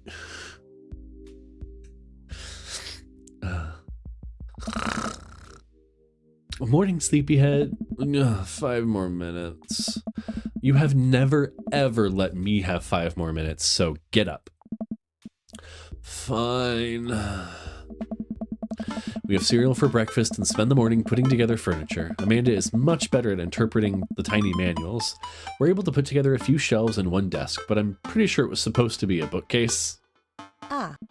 So, you excited for the cookout today? Excited to beef up my grilling skills. I'll see this as a learning opportunity. If I can shake some hot grill tips, I think we can consider it a success. Don't you want to meet some of the people in the neighborhood? I'll probably end up standing uncomfortably in the corner with a plate of food and hope that nobody talks to me. Dad, you're a beautiful work in progress. We will get that butterfly to emerge from the cocoon. The social butterfly. Well, we better start getting ready. We definitely don't want to be late. What? No, we have to be fashionably late. Who shows up to a cookout on time? You know what? We're going early. Just because you said that. I head out the door and Amanda reluctantly follows. We walk across the street to Joseph's house with store-bought veggie plate. We didn't want to risk burning down the house again. That's what I would do too, stand in the corner? Yeah. Huh? Until you had something to drink, and then you would be talking to everyone and you'd be everyone's best friend. I guess we're not as early as we thought we were. Joseph's backyard is already packed with people, and the smell of hot dog wafts through the air. Small children run through a sprinkler, and adults chat in small clusters. I set our veggie plate down on a table next to the other 2 veggie plates. Huh. Hey there. Hey, there's Joseph. I wave to get his attention. The moment he sees us, he jogs over, arms open wide. Welcome. I'm so glad you 2 are here. And you brought veggies. Let me introduce you to my family. Kids, come over here. This is Chris, my eldest. Hi. This is Christian and Christy. They're twins. Ah. They stare creepily and say nothing. Okay. Then, of course, there's our youngest. Krish. Wait, where's Krish? Maybe Mary put him in his crib. Oh no, it's the woman from the bar the other night. What is she doing here? Oh, and how could I forget my lovely wife, Mary?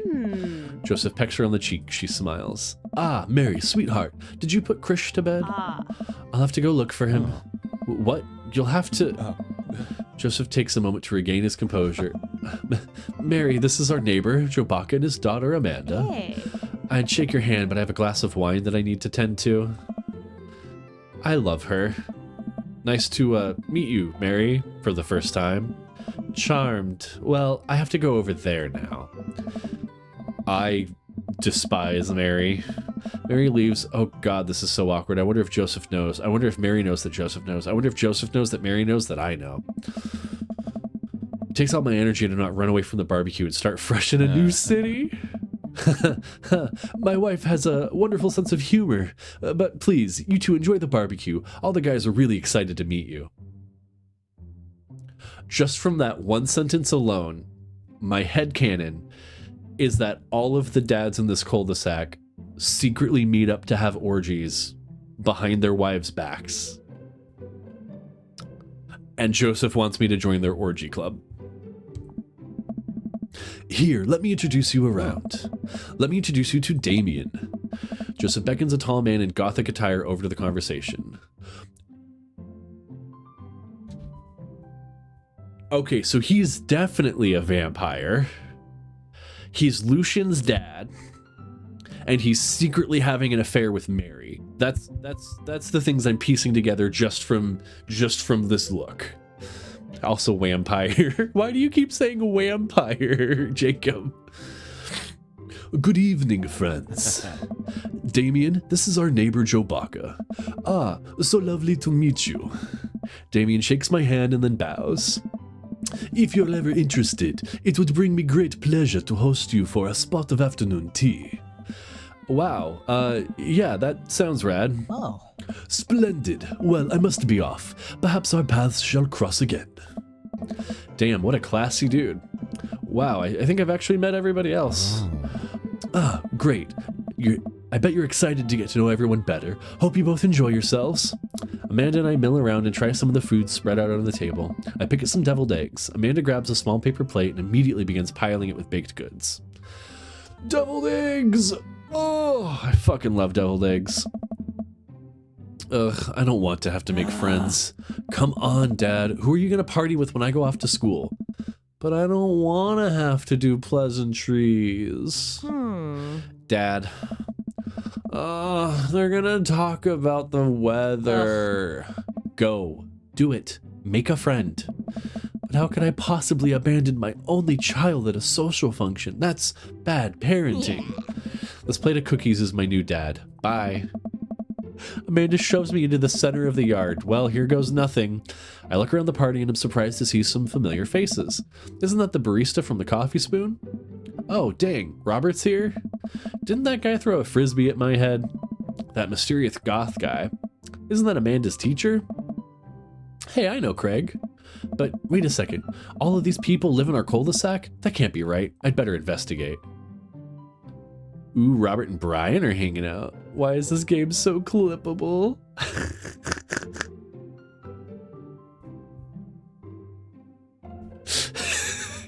I'm glad you're enjoying it, Jacob. Give me all of the clips to put onto YouTube. Oh, that reminds me. I have to shamelessly self-brag a little bit, I guess, because I'm still in shock about it. The short from 2 days ago, that was from Subnautica, the like grappling hook hitting the swarm of fish and flying around. That has 16,000 views. I've barely had a short hit 1,000 views before this, and I watched it go from like 1.5 thousand to 16,000 views.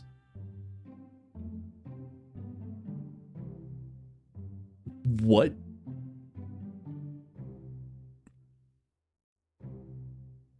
Yeah. So that's cool. So yeah, Jacob, you are at making clips. Continue to make more clips. I love it, my man. Let's go talk to Joseph and Damien. I spot Joseph chatting with Damien by the grill. I wonder what they're talking about. I walk over to him. Wait, did we meet Vampire Daddy? He's my fave. I'm falling asleep. Don't worry. We just met Vampire Daddy, and we're going to go talk to Vampire Daddy Parm. Oh. So I'm curious. Can you walk me through why you had your house painted black? Where do I start? The house stays warmer in the winter. It provides an artistic contrast to the rest of the neighborhood, and it complements the crimson interior perfectly. It's definitely an interesting choice. Thank you. I'm very proud of my abode. Jobaka, I was just having a conversation with Damien here about his aesthetic design decisions. Greetings once again, Jobaka. Do tell me about yourself. Are you new to the area? Yes, my daughter and I just moved in the other day. Are you enjoying the party so far? Oh, definitely. Thanks so much for putting this on. It's nice to be in a cul-de-sac where everybody is so friendly and welcoming. Amanda walks up to the conversation. Hi, it's Damien, right? My name's Amanda. At your service. What a pleasure it is to meet you. The Dracula voice is 12 out of 10. Listen, how can I not? I have to give these guys as interesting of voices as I can try. Damien finishes sentences with a flourish and a bow, producing a single rose and offering it to Amanda. Amanda blushes and returns the gesture with a curtsy. My, you do know how to treat a lady. Hello, Amanda. Seemingly out of nowhere, Joseph's twin kids appear. Are they speaking in unison? Hey, won't you come play with us? Come play with us forever. Also, Joseph, I had part of the pieces together in my head. I just put the whole thing together. Joseph and Mary, the very religious looking people and churchgoers and whatnot with their children Christian, Christy, Chris, and Krish.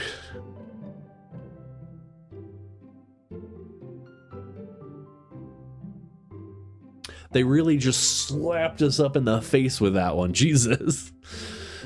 Guys, enough with the creepy twin shtick. We talked about this. Christian and Christy slowly back away. Where do you think they got that from? Oh, whoops, I read that in the wrong voice. Mary pops into the conversation, wine in hand. I don't know. Mary takes a long sip of the wine. Oh my god. I think I might have tapped over a VeggieTales VHS with The Shining. Who knows? She takes another sip of her wine. Where's Krish? Wasn't he with you? You had him a moment ago. Fuck you, Jacob. He's probably stuffing dirt in his mouth. He'll be all right. Toddlers are pretty resilient. Mary tips her glass to me. Ain't my first time to the rodeo. It's my fourth. I have squeezed 4 little... Sweetheart, would you do me a favor and please find Krish? That would be great. I know. I know. I looked over. I saw. I know what you mean, Jacob. I'm sure he's fine. Mary. Okay, jeez. Mary finishes her wine and wanders off. Dad, can we go now? Ah, Lucian, have I introduced you to Jobaka yet? Hey, it's that punk from Amanda's school. I remember you. Whatever. There is no way for a young man to speak to his elders. Be polite. Lucian bows. Whatever, sir. Lucian bows again. Mr. Christensen, may I have a veggie burger, sir? Oh. Coming right up, bud. Are you vegetarian? Yep. Oh. Make that 2 veggie burgers. Did you know that some people in the Victorian area were vegetarians? They described carnivorous type people as bloodlappers. Dad? That's really interesting, Damien. Joseph turns to the grill. Just a hint of a tattoo peeks out from underneath his sleeve. I can't believe I didn't notice it before. It looks like the bottom of an anchor. Does Joseph have a naughty side? Whoa, is that a tattoo? Yeah. Yep, I wasn't always a youth pastor, you know. That's so cool. Want to see mine? What? Lucian pulls back some rubber bracelets, revealing a lopsided 666 in black ink. My buddy gave me a stick and poke tattoo last week. I think it's healed up pretty good. Lucian. Oh no. We will talk about this later. That's pretty cool. What's the significance of the tattoo? I don't know. I just thought it looked sick. Well, in my opinion, the only reason you need to get a tattoo is because you want one. Careful though, that number carries weight. Man, Joseph is way cooler youth pastor than I thought. I just figured youth pastors popped out of the womb with a Bible. I wonder what he did before preaching. I have to admit, Joseph is slowly growing on me. Especially, like, thinking about what he has to deal with and, like, probably that he is actually an amazing, wonderful father. But, you know. Then again, there's the whole he keeps asking Mary to take care of the baby, which I guess like he is trying to host a party. I don't know. Hi, Nitritic.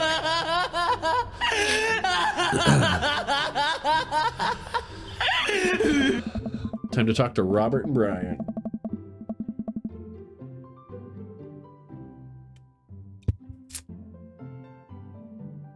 All right. I walk over to Robert and Brian, who are chatting over drinks, determined not to be weird about what happened that night. I hope Robert feels the same. Hey, guys. Joe Baca, how the heck are ya? Settling into the neighborhood all right? Oh, you betcha. Got the living room in order, at least. That's great to hear. I've been doing some living room work as well. Finally got the 50-inch in there. 50 inches?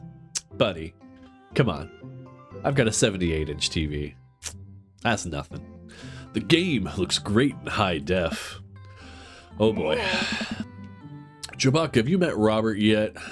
Yes, I believe we met briefly. Hey. Robert takes a long sip of whiskey. Hey. You're cooking again? Amazing. Game's dated TV size is too small? Okay.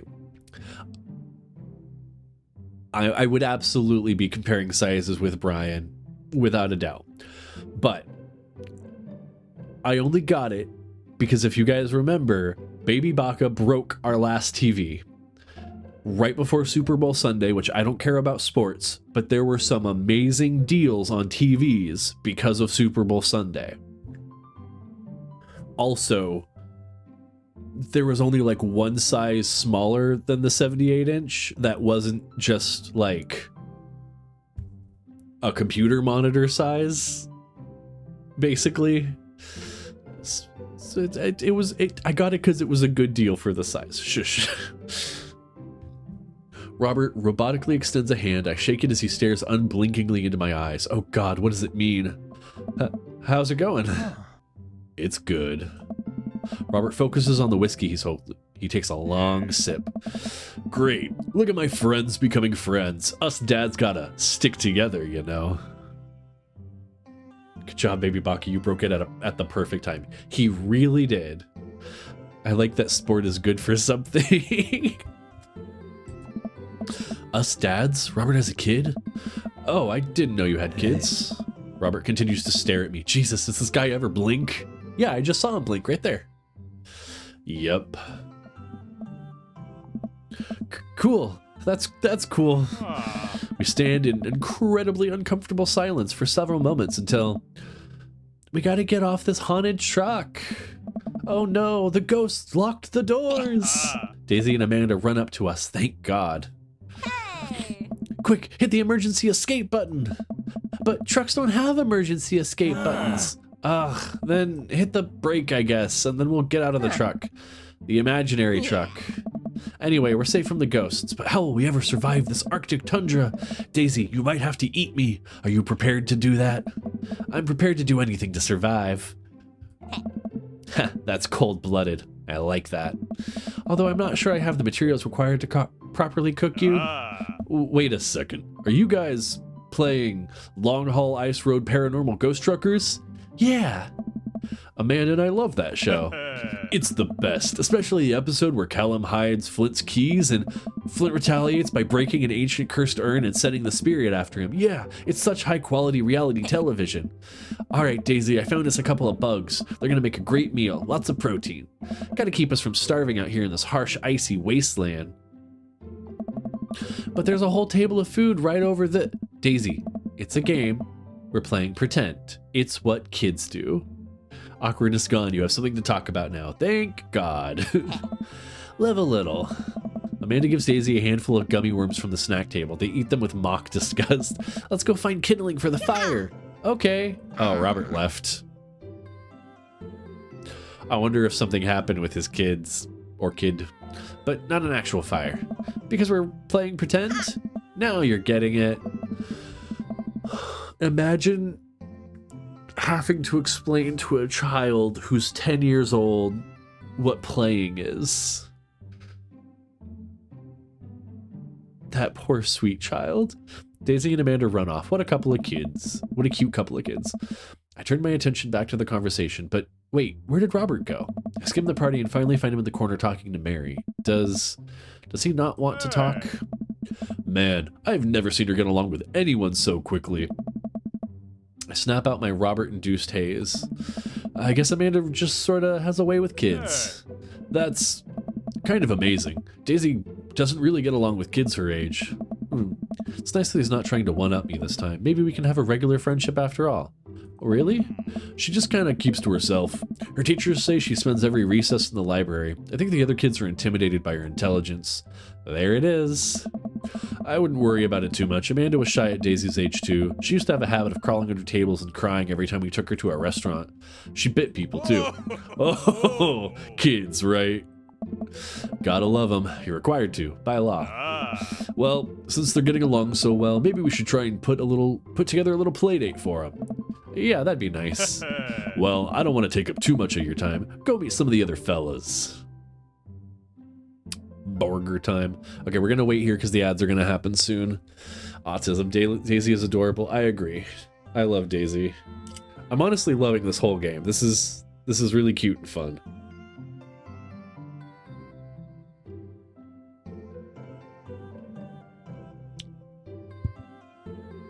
Oh.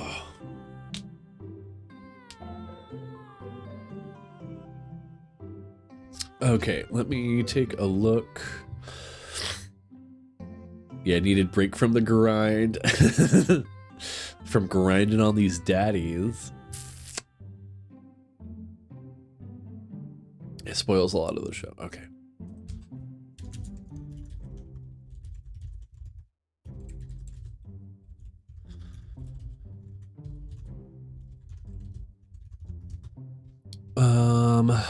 Sweet. You've met all the dads now, right? I believe so. Unless, like, there's a secret daddy you don't meet until later. I believe I've met them all. Because I met... Which one's Matt? Matt's the barista. Hugo's the teacher. Craig's my old college buddy. Robert and Brian, we just talked to. And then Damien and Joseph. And that should be all of them. Now you've done it.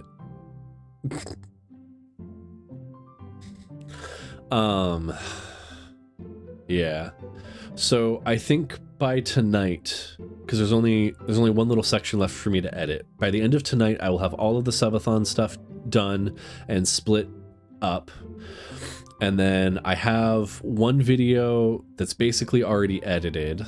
I'm working on a little animation from Maroon that I just need to finalize, and then I can add that into my videos, which then means I'll also be able to start actually making like just game content videos and the highlights reel from the subathon bits. So that'll be good.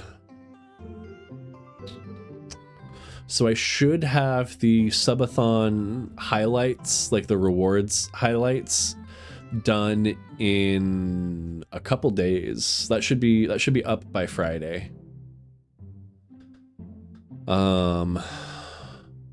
Fingers crossed. Something will probably happen and then I won't actually have it done by Friday. But yes, we should be able to have that up by Friday, and then I have tons of other videos to get through. So if you guys missed any parts of the subathon that you were like really looking forward to seeing, you should be able to find it. If you want to rewatch me suffering through having my leg waxed or rubbing butter on my face or the glitter beard or any of that stuff, you'll be able to see it again. And also like show it off to people and expose how awful and cringy I can be. I'm gonna need a new project assignment soon.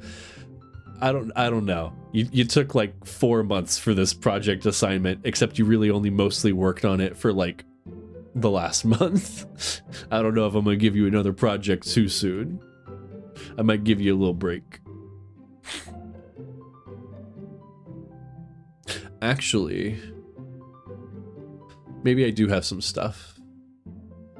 This couldn't be a quote, by the way. Wait, hold on. What's this, Jacob? Yeah, I needed break from the grind. From grinding on these daddies. Oh no, Jacob, how could you? If you tell me one sooner, then it'll get done sooner, because to be honest, it's still probably gonna take me 4 months or something. Okay, thanks, Maroon.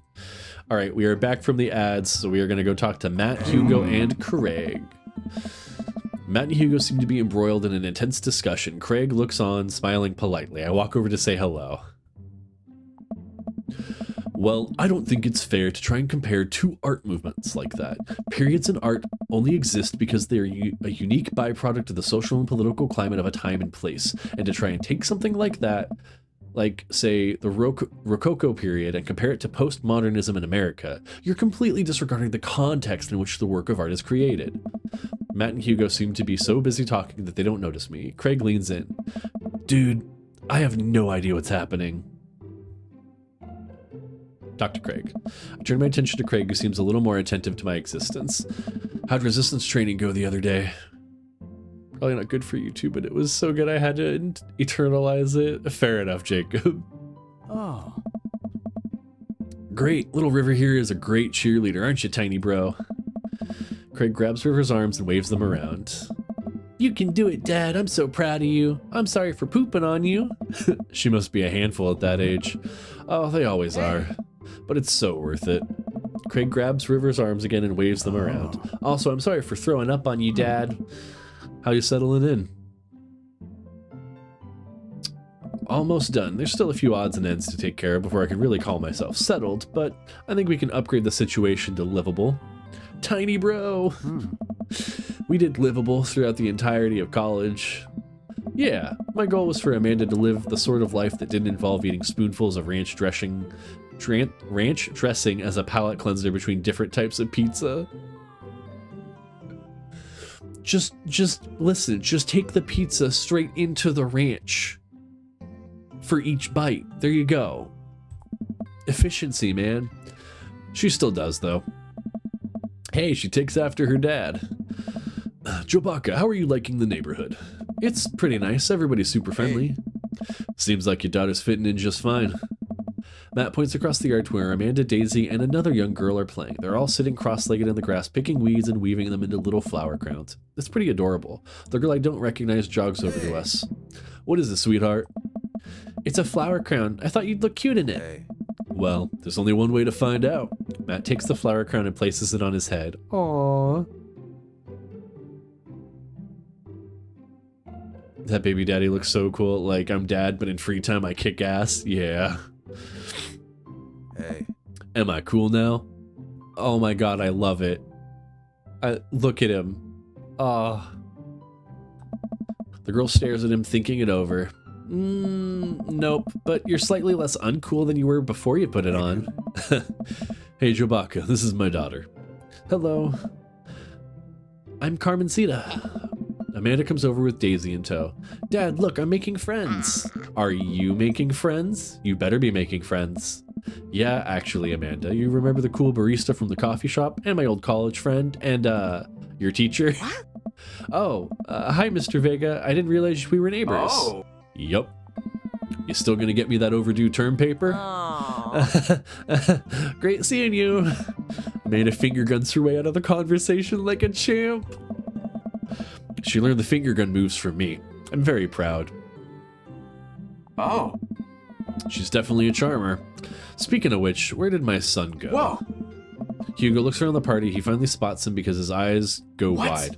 Ernest Hemingway Vega, are you smoking?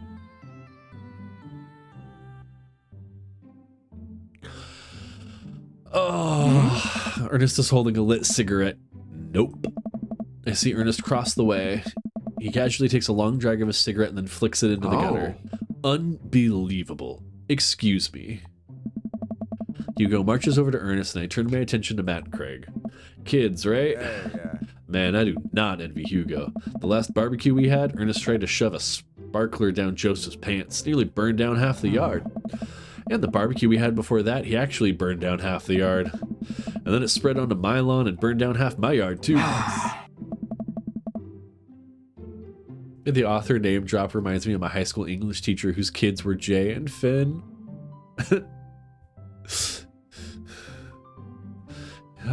Practically dragging Ernest behind him. Hey everybody, sorry about that. Jobaka, this is my son Ernest. Hello. Ernest looks away, sulking, his hands shoved deep in his pockets. Hugo nudges him impatiently. Hey. Nice to meet you, Ernest. What grade are you in? Doesn't matter. Oh. Ernest. Okay, I'm in 8th grade. God, are you happy now? I'm sure you were just dying to know. Yeah. Good for you. Never mind. My English teacher really liked Walt Whitman. Can I go now? I'm tired of talking to old dudes who blame my generation for the failing economy. Ouch. Ernest. Oh yeah, because I'm totally embarrassing you. Ernest puts earbuds in and storms off to stand in the corner. Well, that was That was certainly something. He seems nice. Hugo puts his head in his hands and sighs. I'm so sorry. He's having a really rough time. As much as I want to be the cool dad, I have to be the authoritarian dad, and he clearly resents me for it. I mean, I think as a dad and a teacher, that's about as authoritarian as you can get. Honestly, are any of us cool dads? Is it even possible to be a cool dad? I just realized who your daddy model reminds me of, Greg Universe. I wish I could be as cool as Greg Universe. What? I'm cool as a cucumber. See, that right there. You can't say that. Oh. My kids think I'm cool. But for how long, Craig? How long do we get to be the cool dads? I don't know. I don't know. I think we just have to accept the fact that as dads, we've become the machine we once raged against, and accept our fate to unironically wear socks with sandals. Your kids may think you're cool now, but the moment they hit puberty, you're doomed. Amanda's 18 and she still thinks I'm cool. I yell across the yard to my daughter, Amanda, I'm cool, right? Amanda just laughs. She keeps laughing. I see your point. Oh. As much as we all want it, I don't think it's as important to be the cool dad as it is to be a good dad. We can't all be best friends with our kids. It just doesn't work. I mean, look at me in earnest. Our job as parents is to make sure our kids turn out okay. Yeah, you're right. But it'd be nice to have it both ways. Hearing these guys talk about this makes me think about my relationship with Amanda. We get along so well, but there might come a time when it won't be like that. Is college when that happens? Don't let us eat up your time, Chewbacca. Go meet some of the other people around the neighborhood. But I've met everyone. And without further ado, let's get some magic. Work some magic. Joseph closes his eyes, takes a deep breath, and gets to work. With the greatest of ease, he sets patties on the grill, flourishing as he flips the spatula in the air. It's easily some of the best grill work I've ever seen. You guys think this is my first time in front of a grill? He's working faster now, effortlessly tossing cheese onto patties and perfectly grilling onions on the side. One after another, the dads take notice and crowd around Joseph to admire his masterful technique. Oh. You probably didn't know this, Chewbacca, but Joseph's known around here for his grillmanship. He's ungrillevable. Hey. I've tried to get on his level, but I just can't catch up. Let us keep studying. He has a rare quality about him. Mustard, we keep talking about this. Can't we just appreciate the artist? I've never seen him make a mistake. Oh. Okay, we need to stop. This is getting too cheesy. Please stop. All of the children at the party blew the glorious display of puns in unison. That was beautiful. Come on. Yeah. All right, guys. The food's ready. Please form an orderly barbecue. Amanda groans. We all grab our food and hang out, enjoying perfectly cooked cheeseburgers. Yeah. Man, it's so wild how all us dads live in the same cul-de-sac. Kinda nice, isn't it? Feels like there's a real community here. Totally helps when you're just a single dad trying to raise a kid. We're happy to have you here, man. I think you're gonna like this neighborhood a lot. Look at the way they're all looking at me. They're all looking at me with fuck you eyes. Jesus Christ. Plus, Amanda seems to be getting along with all the kids. If she decides to get into the babysitting game, she'll really make a killing. Hey, why don't you add us all on Dad Book? Dad Book? Oh. Yeah, it's a great social network for dads to keep in touch with each other. We're all on it, so if you ever need to reach out to anyone, that's the simplest way to do it. Sorry, I'm just an old-fashioned dad. Social media goes way over my head sometimes. Don't worry, Pops, I'll help you figure it out. Dad Book is not a social media for dads to hang out and, like, be friends. Dad Book is absolutely an app for dads to secretly hook up behind people's backs. The rest of the barbecue goes smoothly. We all trade stories and drink beer as our kids play on the lawn. Amanda breaks up a fight between Carmencita and those weird twins. I think they wanted her soul. Welcome to the neighborhood. Can successfully complete chapter 1. Yay! Dad grinder. Yes, exactly. Amanda and I walk back to our place as the sun sets over the neighborhood. Pretty fun party, don't you think? I mean, I got a burger in me. I feel like I was at a networking event. Wish I could have been playing Paranormal Ice Road Truckers. You and Daisy seemed like you were having a way better time than I was. Because we were. Well, hey, at least you met some other cool dads. You should hit them up on Dad Book. Maybe I will if I ever figure out how social media works. I have a good feeling about this place. Me too, Dad. Aww. Ah. I missed it. I keep looking over at chat as soon as we hit a loading screen. Amanda and I arrive home with the remnants of our veggie plate. Seems like nobody was really into the cauliflower. Why not? Cauliflower with some ranch is great. Any big plans for this evening? Actually, yeah, I'm going out with some friends. Oh. Is that okay? Of course, just keep me posted and be home before midnight. You got it. And be careful. I will. Make good choices. Of course. And call me if you need anything. Dad, you're not gonna do the thing where you wait silently for me to come home in the living room with all the lights off, are you? What? No, I've never done that, and I will never do that. Okay. Do you have plans tonight? My plans were kind of to eat ice cream and watch TV with Amanda, but I'll find something to do. I'm gonna work on some stuff, you know, dad stuff. I'm just relaxing tonight. Have fun, okay? Great, see you later. I watch Amanda drive off into the night. I really do hope she has fun. Look at situations positively. Oh, cool. Dad orgy. I plop down in front of the TV and turn on some Wine and Dine Mastermind with celebrity chef Gavin Chapman. Looks like Gavin's making a roasted rack of lamb with rosemary mashed potatoes. Don't make me hungry right now, God. I'd love to be able to cook like that, although I think if I was actually good at cooking, I'd use my powers for evil, like just making baked Alaskas all day instead of any food of real nutritional substance. Man, Gavin Chapman just caught that thing on fire, but he meant to do it. What a professional. I lose track of time as I blaze through several episodes of Wine and Dine Mastermind, all as one episode of some cooking show, and also one episode of some cooking show called Meat Hell. I'm not even sure what that one was about. It was just a lot of yelling. I glance at my watch. Man, it's almost midnight. I should check in with Amanda. I send a text. Hey, kiddo, you good? I wander into the kitchen as I wait for a reply. Amanda's phone is almost always in her hand, so I'm sure she'll respond soon. Unless she's driving home now, in which case I hope she doesn't respond soon, because I definitely taught her better than to text and drive. Reach into the freezer to grab an ice cream sandwich. It's a little late for this, but I think I earned it after a long day of socializing. I check my watch again, and then my phone. Nothing yet. Huh. Okay, see, now I'm worried. Do I call her? Do I call the cops? No, it's too soon for that. I'll just send her a gentle reminder text. What's up? Half an hour passes. Now I'm really worried. The episodes of Gavin Chapman's Meat Hell are not only assuaging my anxiety, but possibly exacerbating it with all the yelling. So I keep pacing around the house, waiting for her to come back. Why didn't I find out where she was going? Who she was even with? Why don't I know any of her friends' phone numbers? Why don't I even know any of her friends' full names? Who is Emma P? I decide to send her another text. Amanda, please text me and let me know you're okay. I can't help but think of all the awful things that could have happened to her. Oh, thank God it's her. Amanda opens the door and shuffles in. Finally, she's back home. I'm glad she's okay. Sup? Sweetie, thank God you're safe. Ugh, yep. But now that I know she's okay, I'm really mad. Why didn't you answer my texts? Amanda pulls her phone out of her pocket. Oh, whoops. Guess I didn't see those.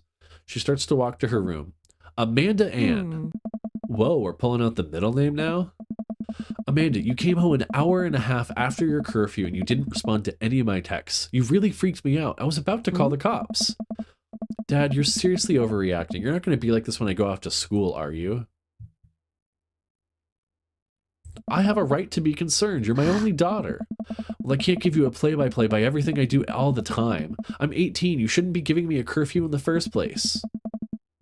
I sit down on my couch and I put my head in my hands. I feel very tired all of a sudden.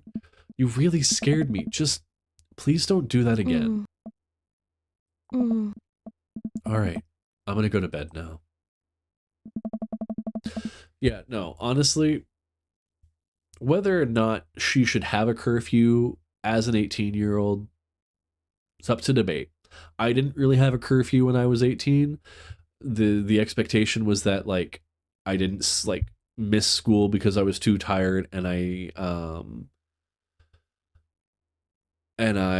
like kept my grades up and I did good enough in school, then like my parents didn't really care how late I was out as long as like I was making the responsible decisions about it. But like if I had a curfew, and then the years that I did have a curfew, and having like agreed to that expectation before leaving, you do not just get away with not responding to the messages, not sending an update, not saying, hey, I'm going to, like, I'm running late because we went out to go get food and we're still stuck in line waiting at the drive-thru, so we're going to be a little late, I'm sorry. Like, that's literally all it takes. As long as you communicate, it's fine. But just not saying you're going to go, not saying that you're going to be late, not responding to multiple text messages, being an hour and a half late, and then just trying to act like it's nothing. Awful. Amanda closes the door to her room and I head to mine. Jeez. As I'm falling asleep, one thing she said keeps echoing in my mind. You're not going to be like this when I go off to school, are you? The point is, at school, when you go to college, you need to be responsible for yourself. So you have to prove that you can be responsible and make good decisions before you get to that point. Like, that's the whole point. I definitely didn't sleep well last night. I brewed some strong coffee and make some scrambled eggs for Amanda as a peace offering. She eventually wanders into the kitchen. Hey, I thought about what you said last night. I should have texted you. I said I was going to do it and I didn't. I honestly just didn't even think about it. I'm really sorry, Pops. I won't do it again. Well, I trust you to make good choices. I also thought about it, and I'll try to give you your space from here on out. I gotta trust that you can take care of yourself. Team Butters? Team Butters. Team Butters, baby. Yep, let's go. Amanda gives me a hug. Want some eggs? You know it. Sprinkle some cheese on them? Already did. Bless you. Oh yeah, cheesy scrambled eggs. So good. Amanda scarfs down the eggs and the time it takes me to wash the pan. Alright, I'm off to school. Smell you later. Wait, one more thing before you go. What? What's Dad Book? It's a social media platform. Wait. What? What's a social media platform? Dad, I have to go to school. Come on, Amanda, I'm an old man. I can't put together a Dad Book profile on my own. Alright, I'll help you sound interesting on the internet. Amanda spends the next couple of minutes setting up my profile in Dad Book, which, as it turns out, is a place where dads can get together and talk about fatherhood. Alright, Pops, we gotta fill out your profile. Let's get some likes and dislikes. Oh boy. On a Friday night, you are most likely to polish and sort my coin collection, Netflix and grill, baby, fall asleep watching the History Channel, torment my children with dad puns, sink into blissful oblivion.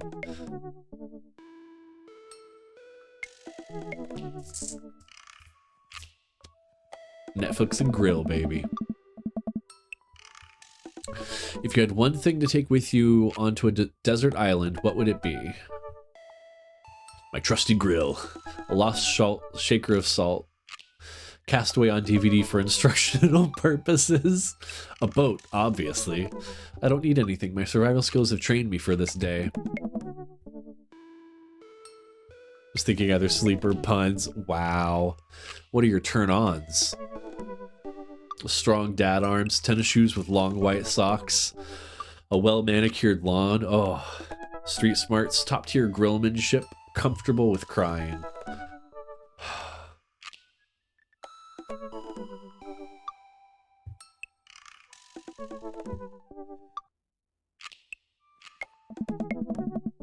What did you want to be when you grew up?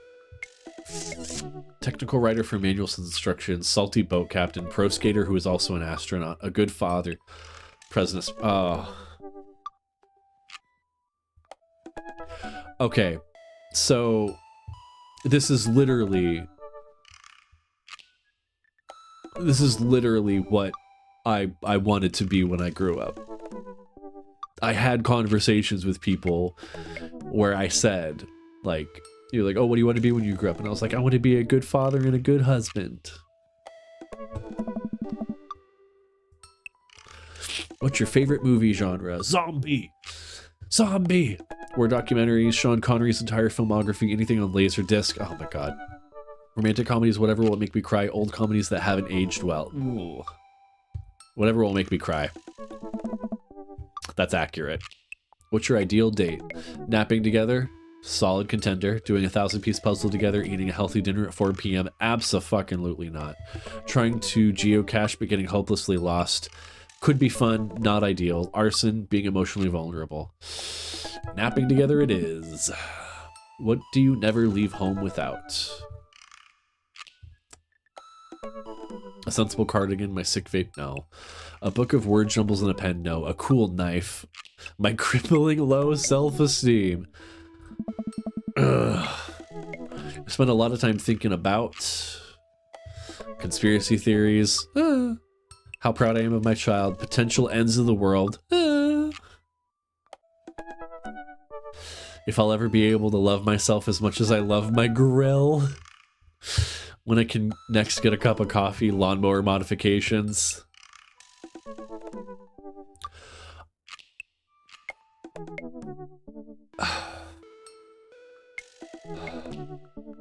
I'm gonna say conspiracy theories, not because it's technically conspiracy theories, but like my little podcast that goes about like all of the, you know, behind the bastards. It talks about the worst people in history and everything.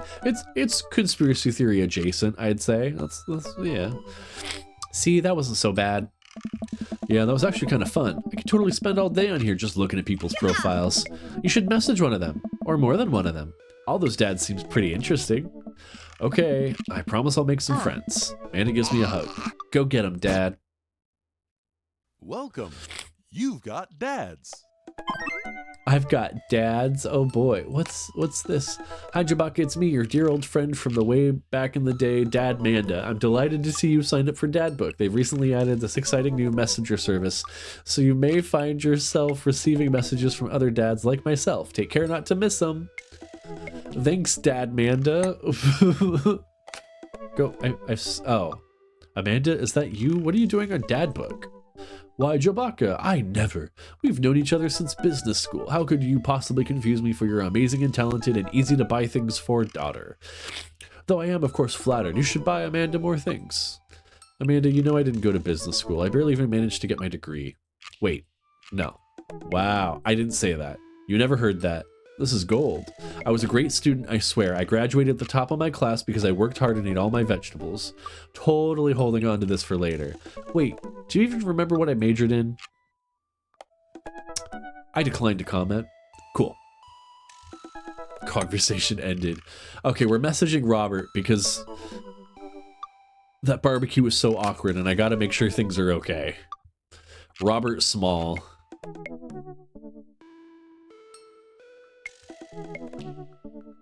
When the internet gains sentience and decides to destroy us all, you'll know it'll use this information against us, right?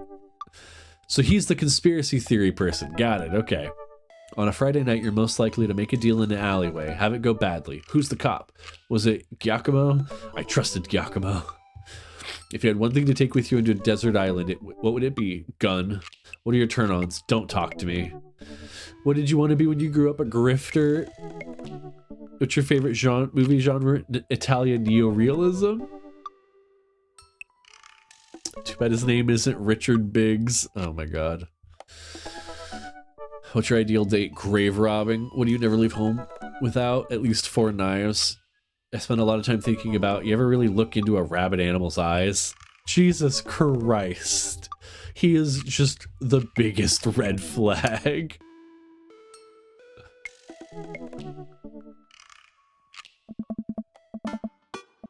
Robert was pretty nice, a little odd, but nice, and ruggedly handsome. We should hang out. I type a message to him on Dad Book.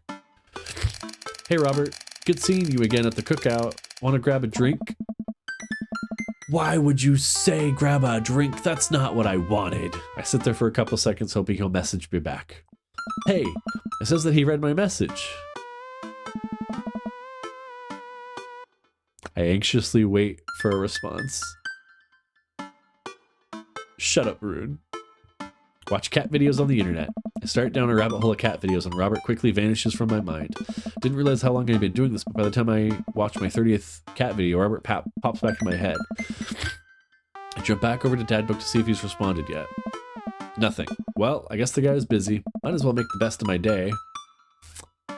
Time to message someone else, I guess? No? Okay. Get up, walk to the living room, and sit down and turn on the TV. Game show. Ooh, Family Fortune's on.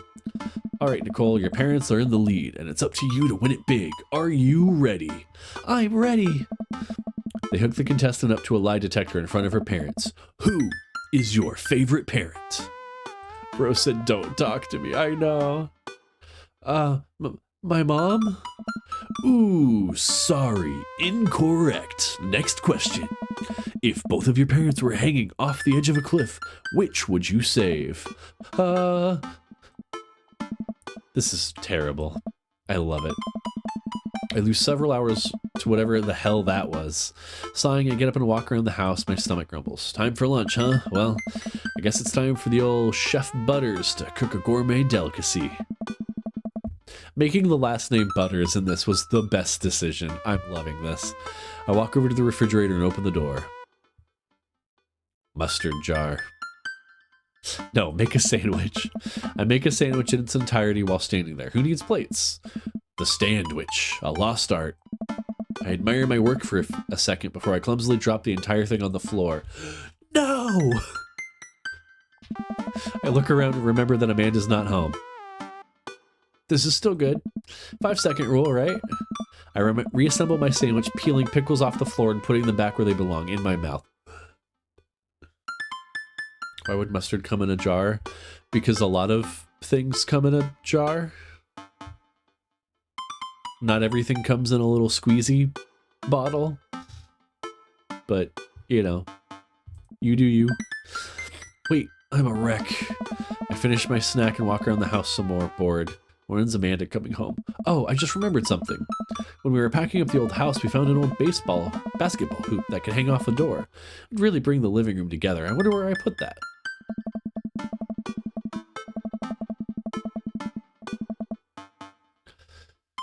The mustard you buy comes in a bottle. That doesn't mean that there isn't other brands of mustard that come in jars.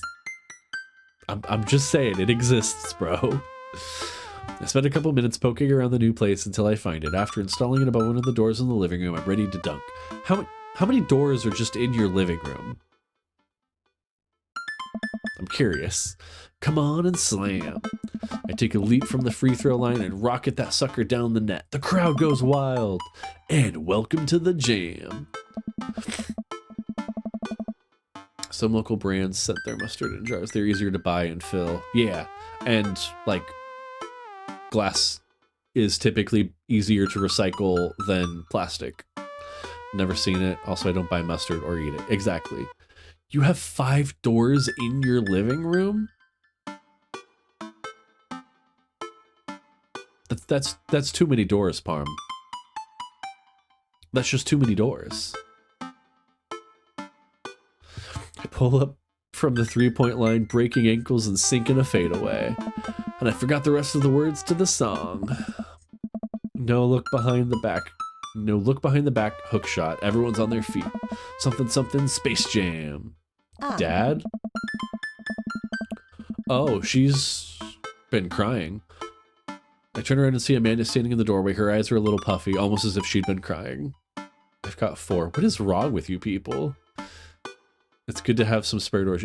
You could technically say that our living room has the front door, but there is an entryway between it. Front door, bathroom, sunroom doors, dining room doors.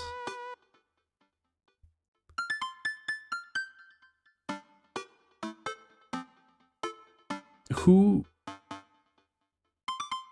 I can see the bathroom. That makes sense. Front door and bathroom is fine. And then sunroom doors. Front room, bathroom, sunroom, dining room doors. You said you 5 and you only listed 4. So there's either 2 sunroom doors or 2 dining room doors. At which case, it's weird. Why is there 2 of those? Oh, one door actually, yeah, the balcony door, the sliding glass door. Yeah, but that's not one you can hook the basketball thing into. But like just wooden doors. Is it doors? It's the wood doorway. Okay, so see, there you go. No doors. That doesn't count. Doorways do not count. I'm talking about like on the hinges doors that you can close. The Sun and Mist 2 doors. That's weird. Open concepts, people. God. Hey, Manda Panda, you all right? I'm fine.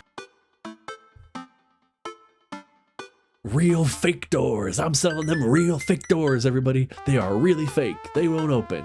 Why do you want a real door when you can have a real fake doors? Buy them now. God damn it, Rude. What are you doing? I found the hoop and I'm taking it in the hole. I found the hoop and I'm taking it in the hole. What? Ah. Pass me the rock. Laser the ball to Amanda. Granny toss that apple. Put up a brick. Granny toss that apple. I lead the league in blocks. Set the record for rebounds in my rookie year. Think you can handle this? What's a rebound? Oh, it's when someone misses a shot and the other players try to retrieve it. That's, just kidding. Amanda zigzags past me and tips a layup into the hoop. Art of war, bitches. Amanda, language. Sun Tzu didn't care about language. I would argue that Sun Tzu cared very much about language. So once you write something as timeless as the art of war, then you're allowed to swear.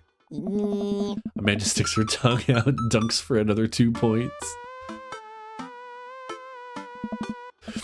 Seriously though, are you okay? You look like you've been crying. Oh, dude, I'm cool. I just saw like this really cute dog on the way home and it let me pet its belly. I couldn't contain my emotions. Tell me more about this dog.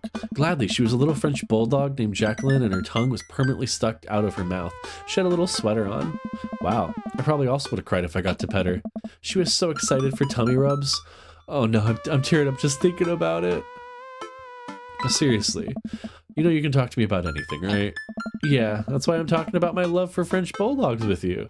Okay, just remember that it's okay to be sad, and also remember that I love you very much, and only want what's best for you. That's all. Alright, geez, don't make me cry again. Oh, okay, just making sure. Maybe you should be less concerned with my face and more concerned with my full court press. Amanda and I play ball for a little longer, then we cook dinner together. We managed to not almost burn the house down this time. Afterward, Amanda and I dig into a carton of ice cream over an episode of Chopped Toddler Tournament. What? What? Chopped Toddler Tournament? What are you doing to those toddlers? Toddler. What you have in front of you is a molecularly deconstructed sweet potato with a brown sugar demi-glaze with creme fraiche, of course. Judge, this is literally a jar of baby food. The toddler immediately bursts into tears. Are we bad people for watching this? Yes. After a few more episodes, Amanda goes to bed. I checked my computer one last time, still nothing from Robert. No, I know Chopped is a cooking show, but Chopped Toddler Tournament is a crazy title. But it says he read my message. Is he ignoring me? Eventually I climb into bed to get some rest, but I can't stop wondering why Robert won't message me back. Alright, well we tried. Screw you, Robert. Tough talk, friendship, paranoia, whiskey, bar, whiskey. I'm intrigued. Rank C. Numbers and shit. Okay. Toddlers and Tiara exists. That's also awful. Wait. Hold on. I just got multiple achievements. Hold on. I care too much about achievements to just let that go.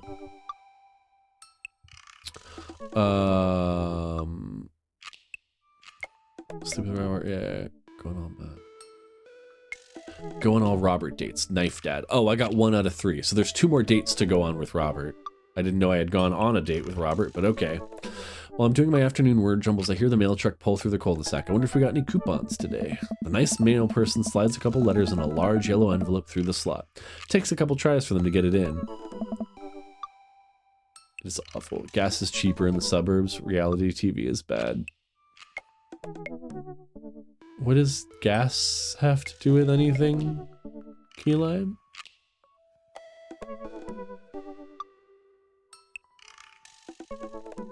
Hey, my coupons. I take a closer look at the large yellow envelope. I lightly knock on Amanda's door. She probably has headphones on. It was the dad tip. Okay. Amanda? She yells through the door. What? I have something for you. I'm kind of busy right now. Can you come back later? Okay, just thought you'd want the big envelope we got from HIA. Yeah. Immediately, Amanda pushes her door open. Horn Institute for the Arts? I mean, if you're busy, I can come back. Father, please. I hand her the envelope, which she tears open with her teeth. That's probably bad for your teeth. She doesn't seem to hear me and spits out a piece of envelope. She pulls out a letter and unfolds it. And the suspense is killing me. This is her dream school. Amanda's face is unreadable. I can't believe this. Oh, honey.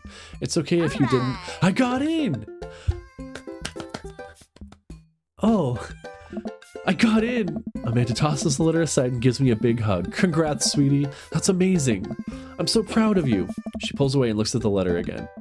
Oh my god, I really can't believe I got in. Well, of course you got in. You're a great student. You nailed that interview. And your photography is incredible. Wait, Dad.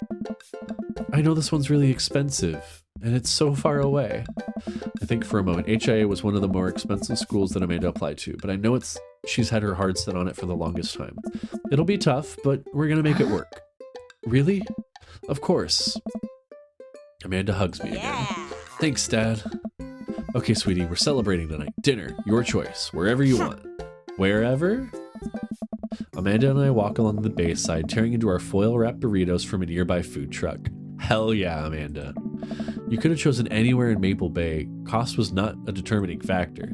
Please, Dad, you know I'm a simple gal. Just give me a Rito with a view. I can't say I'm mad. Amanda and I sit on a patch of grass and watch ships sail lazily through the bay. And the dorms are right near a bunch of cafes, and there are all these galleries nearby, and there's a discount if you bring your student ID, and Amanda, slow down, you're gonna choke on your burrito. I know, I'm just excited. Did I mention that students get their own studio space once they're seniors, and we get all the professional photo editing software for free? It's nice to see Amanda so enthusiastic about HIA, but I wish she wouldn't do it between bites of her burrito. I thought I taught her to chew with her mouth closed. I wonder who my roommate's gonna be. You take a survey online and they match you with someone with a similar major and interests. I bet we're gonna be best friends. Craig and I were. A good roommate can be a lifelong friend. But don't even get me started on bad roommates. Oh no. I'm just kidding. We didn't have a bad roommate. Our only other roommate was a puppy that Craig brought home one night. We spent a semester fabricating a story about our new foreign exchange student who had a really bad cough that sounded exactly like a dog's bark. Carl ruled. Oh, they let you have animals in dorms if you have a note that says you need one. I bet I could forge one. I think I'd get a rabbit, or maybe a snake. Maybe both. Would the snake eat the rabbit, though? Oh boy, I think I'll leave that all up to you. She's so excited. I don't want to disappoint her, but I need to be real for a second. So, you know I had that talk with Mr. Vega. He didn't tell you about the dumpster fire, did he? What? No. I don't want to put a damper on the good news, but I need you to knock it out of the park these last few months of school, okay?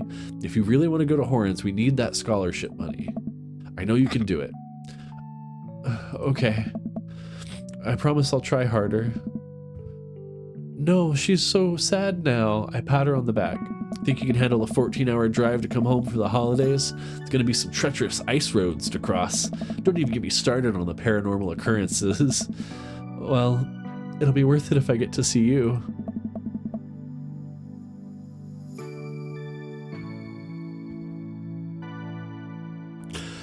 I hate how much of a dad I am that I am having the exact responses that the game gives me. Like, I shout no unironically, and then that's what my character does. And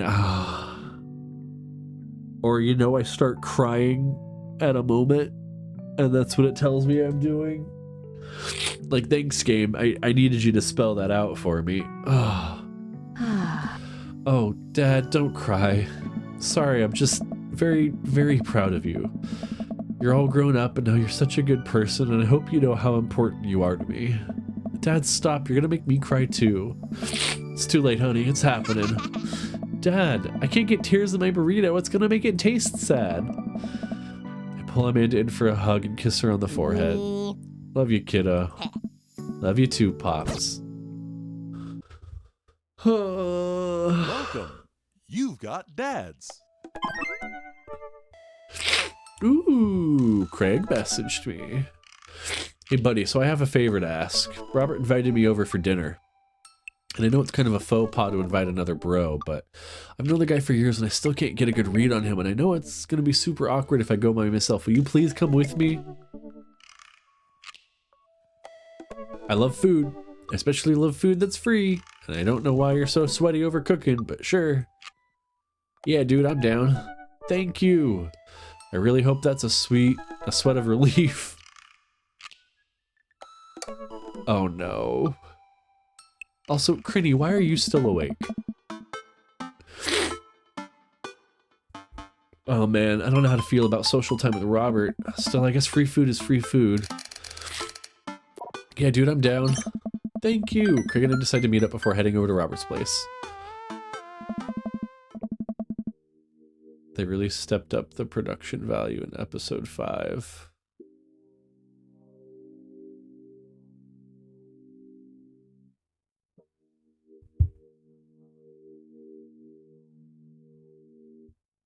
Baldur's Gate 3. Crinny, go to bed. It's almost 2 a.m. Craig's waiting on my porch, bottle of wine in hand. Nice. Jabaka, boy, am I glad to see you. Likewise, man. Classy of you to bring wine. Oh, it's not wine, it's sparkling apple cider. Robert literally has a wine cellar, so I think he's good. Wow. Or at least I think he has a wine cellar. I'm genuinely unsure if he was telling the truth or not. I can never tell with him. Like, God, it's not just me, I never know. He's so deadpan about everything. I usually just laugh it off, but man, that guy's an enigma. No. God damn it, Crinny. Start walking over to Robert's house. Does Robert even know how to cook? I have sincere doubts about whether he even knows how to shave properly or iron his shirts. I feel like you learn to cook after you learn those two first. Bro. Not true, but okay. One time I saw him grab a hot dog from a trash can. I mean, it was the very top of the trash can, like sitting above it, but still, if he were on trial, I think the jury would define that as in the trash. In his defense, I've definitely considered grabbing food from the top of the trash before. Well, yeah, I think we've all considered it, but the difference is that Robert actually did it. True. Maybe he's the enlightened one. Maybe we're holding ourselves back. This is going to be so awkward because he's probably expecting to fuck Craig. And then we're going to be there and Robert's going to be like... He's either going to be like, oh, all right, I didn't know we were doing a threesome. Or he's going to be like, get the fuck out. I'm hearing the doorbell, but the doorbell won't try it. Must be broken. Craig knocks on the door a few times. Since when does Robert have a dog? I don't know, that's weird. You can hear Robert just inside. 1 second. This is... Wait. Okay, let's have a threesome. Oh my god. This is uncharted territory, Jabaka. What if he's the one making barking noises and there is no dog? Don't say that. We're not even inside yet. Finally, the door opens. Robert looks pretty stunned to see me and quickly adjusts his posture to try and hide it. This is gonna be weird, isn't it? Jabaka, didn't know you'd be tagging along. Did Craig not tell Robert I was coming? Come on, Craig.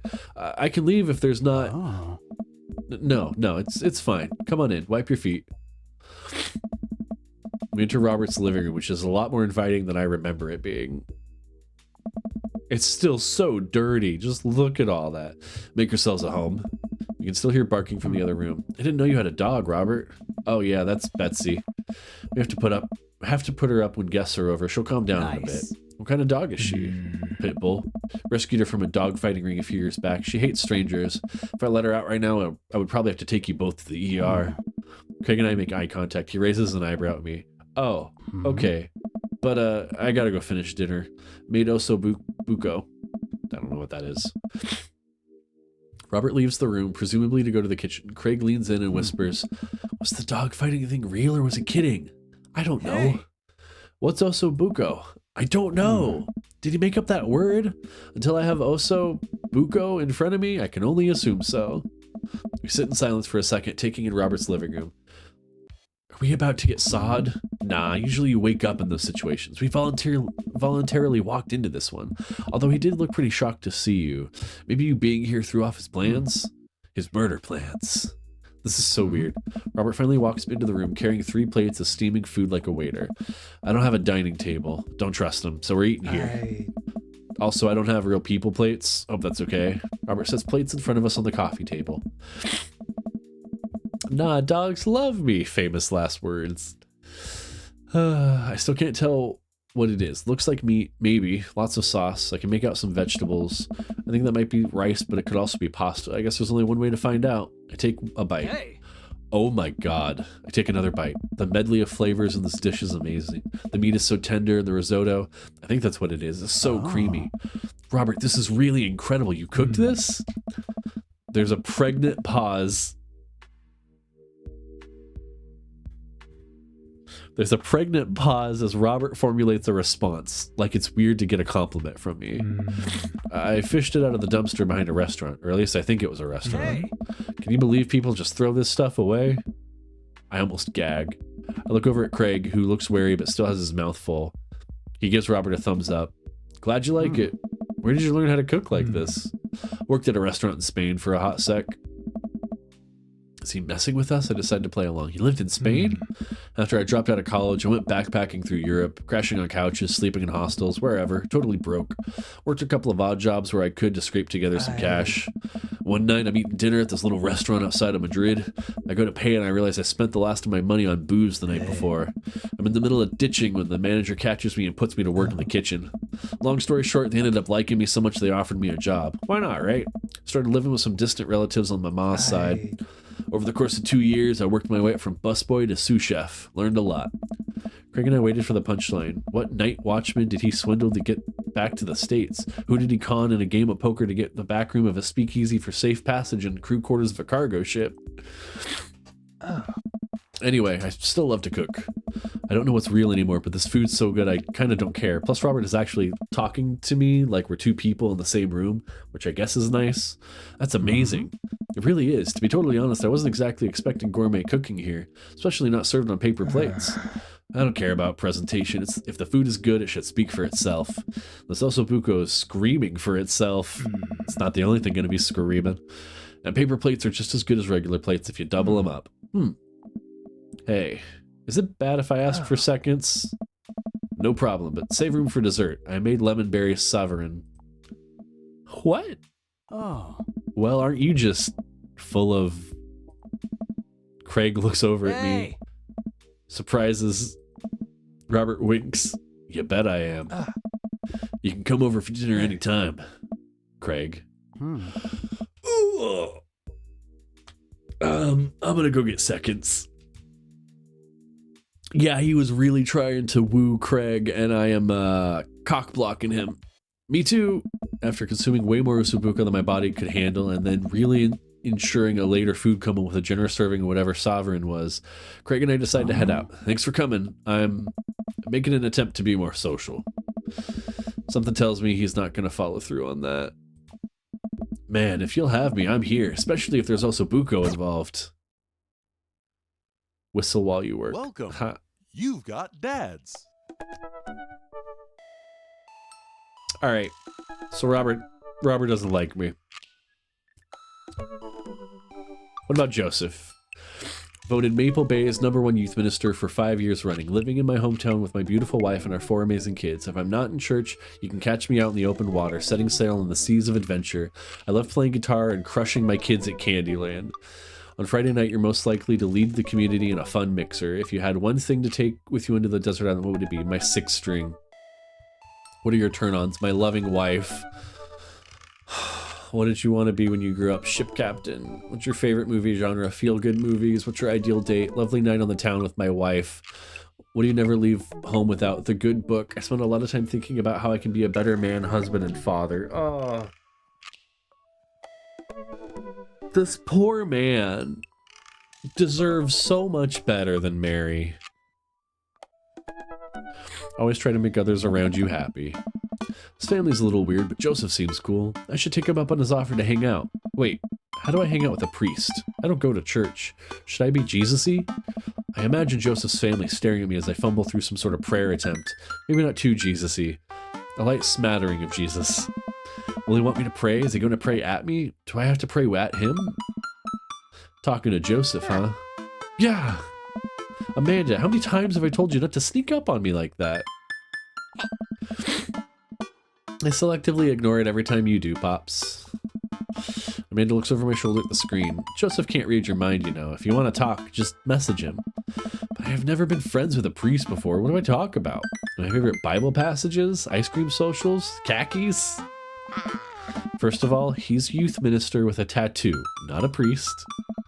There's a difference. You're overthinking it, Dad. Just listen. Just put it like this. Hello, neighbor. Thanks again for the invite to the barbecue. I'd love to hang out soon if you're not too busy. Isn't that a little too business casual? Fine, fine. Give me the keyboard. I got this. Okay, I'm for real crashing. Good night. Have a good night, Key Lime. Amanda focuses on the keys. Hi, Joseph. It was great meeting you and your family. I'm still new around here, so if you'd like, I'd love to hang out and get to know you. See ya. The smiley is a nice touch. Almost immediately I receive a response. What'd he say?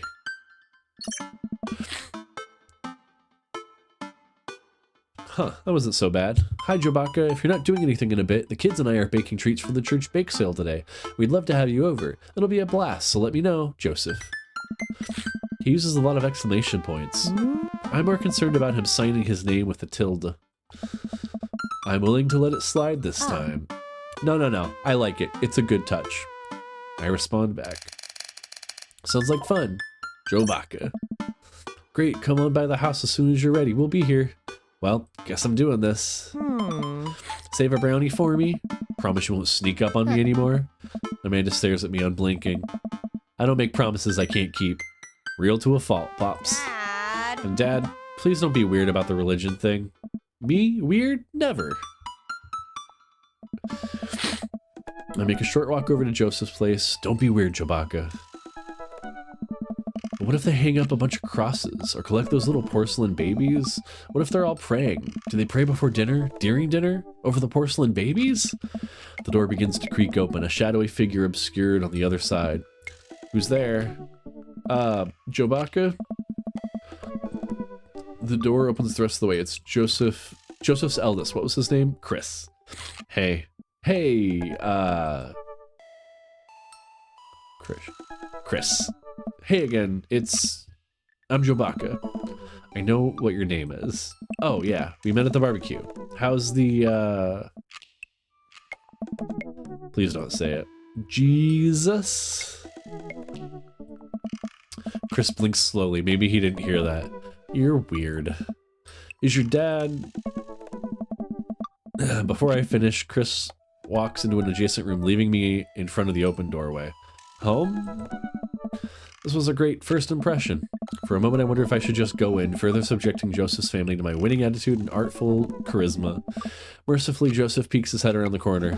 Jobaka, you made it. Joseph approaches with his arms wide.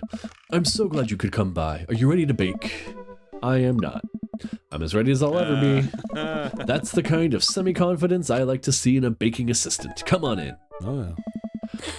Joseph leads me into a bright, spacious home full of nautical knickknacks. This isn't what I imagined at all. It's actually pretty charming.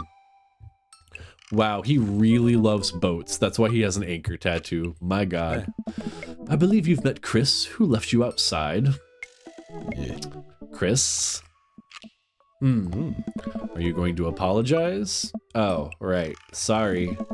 Try to make eye contact with Chris, but he keeps looking away. He must be really shy. It's alright. Just next time be a little more inviting to our guests, okay? Sure. Chris seems to relish the chance to escape the conversation and quickly vanishes into his room. Joseph turns to me apologetically. Don't take it personally. Chris likes to keep to himself. I mean, we didn't start off on the best foot in the world. Plus, being the eldest in a big family can't be easy. We try to cut him a little slack where we can. Ah, here are the twins. Christian, Christy, say hello to Jobaka. Hello, Father. Hello, Jobaka. Kids, come on. Dial it back on the creepy twin shtick. Creepy twin shtick. Egg them on. Can you two say, come play with us, Danny? Oh no. The twins stare up in unblinking unison. Come play with us, Danny. Joseph covers his mouth and looks away, but he's clearly holding back a big laugh. He liked it. He really liked it. Sweet. Ah, the ads are about to hit again. This is it. This is my Dad World Series. Okay, now say, please help us, Mothra. Please help us, Mothra. No, I can't take it. Joseph is trying his best not to break in front of his kids. The twins seem to be catching on and look eager to bust their dad. But can we keep it up? Go with something creepy or go with something obscure? Probably obscure. I'm gonna wait because I think the ads are about to hit and I don't want to start this before the ads finish. I'll probably go until the end of all of this stuff here with Joseph. How does saving work? Oh, okay, I can literally just save on this screen. Cool.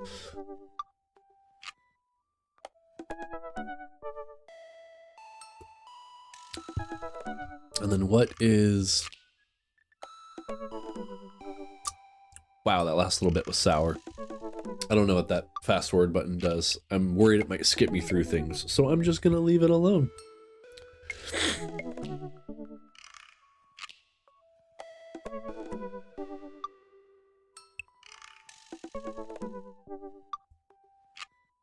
Ooh. Man, Maroon made some really yummy food. I got to see pictures of it. It looks delicious. I'm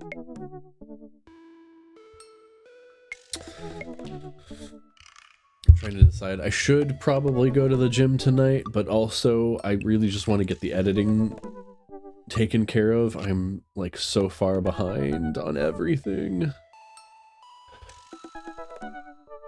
Yeah. I want some too. So it's been a little over a week. I have not lost any weight. I will say I haven't been super good about going to the gym either. But, I've been paying a little bit more attention to what I eat. I've had one energy drink in the last week. And I think I've had 2 sodas in the whole week. The rest of the time I've been having like either water or like fruit juice and stuff. There's some like added protein smoothies that we've got. Grab the weights and do both. I need like both my hands on the keyboard. I can't do weights and edit. I wish, but like I actually have to physically use my hands to do the editing, Critty. But I don't know.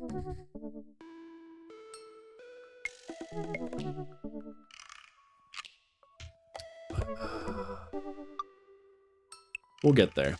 Maybe some squads then. 2 breaks in your room. I mean, maybe. I don't know. I don't think grabbing the weights and doing a little bit of that's really going to make much of a difference for like the weight and everything. But mostly I really kind of want to be doing the cardio because like we used to do with ads. Yeah.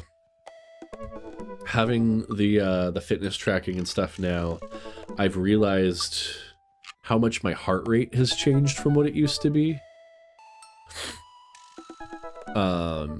Because like it used to be my resting heart rate would be like upper 30s, lower 40s, and if I was just sitting in a chair, like I would be like 50s, 50 BPM. And like I could be fairly active and like just barely get up to like 90. Just sitting here right now, I'm at 82.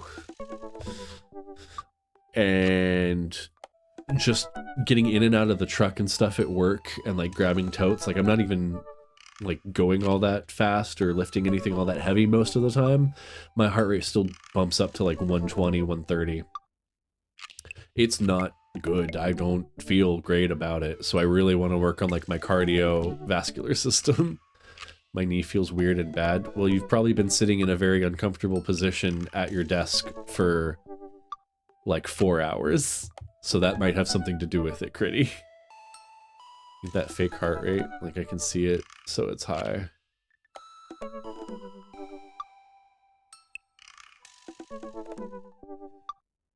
What? Fake heart rate? No.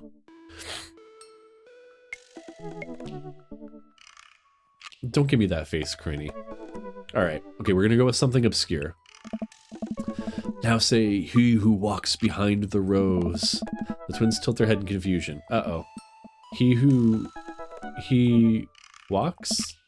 He who behind some rose? The room is silent besides Joseph absolutely losing his mind. That last flub really sealed him. Children of the Corn, really?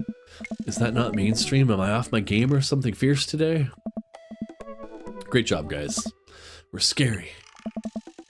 I was very scared. Joseph can't take it anymore. Despite his quiet protestations, he's laughing pretty hard into his hand, and the kids giggle with him. Like it's high because you can see it. No, because it's not like I'm staring at it all the time. It's just like, I'll be doing a bunch of work, and I'm doing a bunch of stuff, and I'm doing all this, and then I'll just stop and glance at it, and I'll be like, oh, Jesus. And then like I'll stop and feel. And I'll be like, yeah, no, that's a pretty accurate what my heart rate is. Jesus. Because it used to be a lot lower than that. Which is not good. The twins, obviously pleased with the new arsenal of spooky weapons, leave the room to terrorize the rest of the community. My work here is done. Yes. I'm going to be hearing those lines for weeks. Next time we hang out, I'll try and teach him some lines from The Thing. Alright, so it looks like we've got a bit of a troublemaker on our hands. You think you can out-trouble a career pro? I don't know about the... I'm suddenly interrupted by a loud crash from the kitchen. What now? That doesn't sound good. Christy? No one responds. Joseph furrows his brow and motions for me to stay where I am. Wait here a moment. Joseph rushes into the kitchen. I remember this with Amanda. Half of fatherhood is trying to keep your kids from finding creative ways to kill themselves, and he's got 4. Talk about worry. I take a seat on his surprisingly pristine couch and twiddle my thumbs. Examine the bookshelf. It's a pretty sturdy wooden bookshelf. It looks handmade. Did Joseph build this?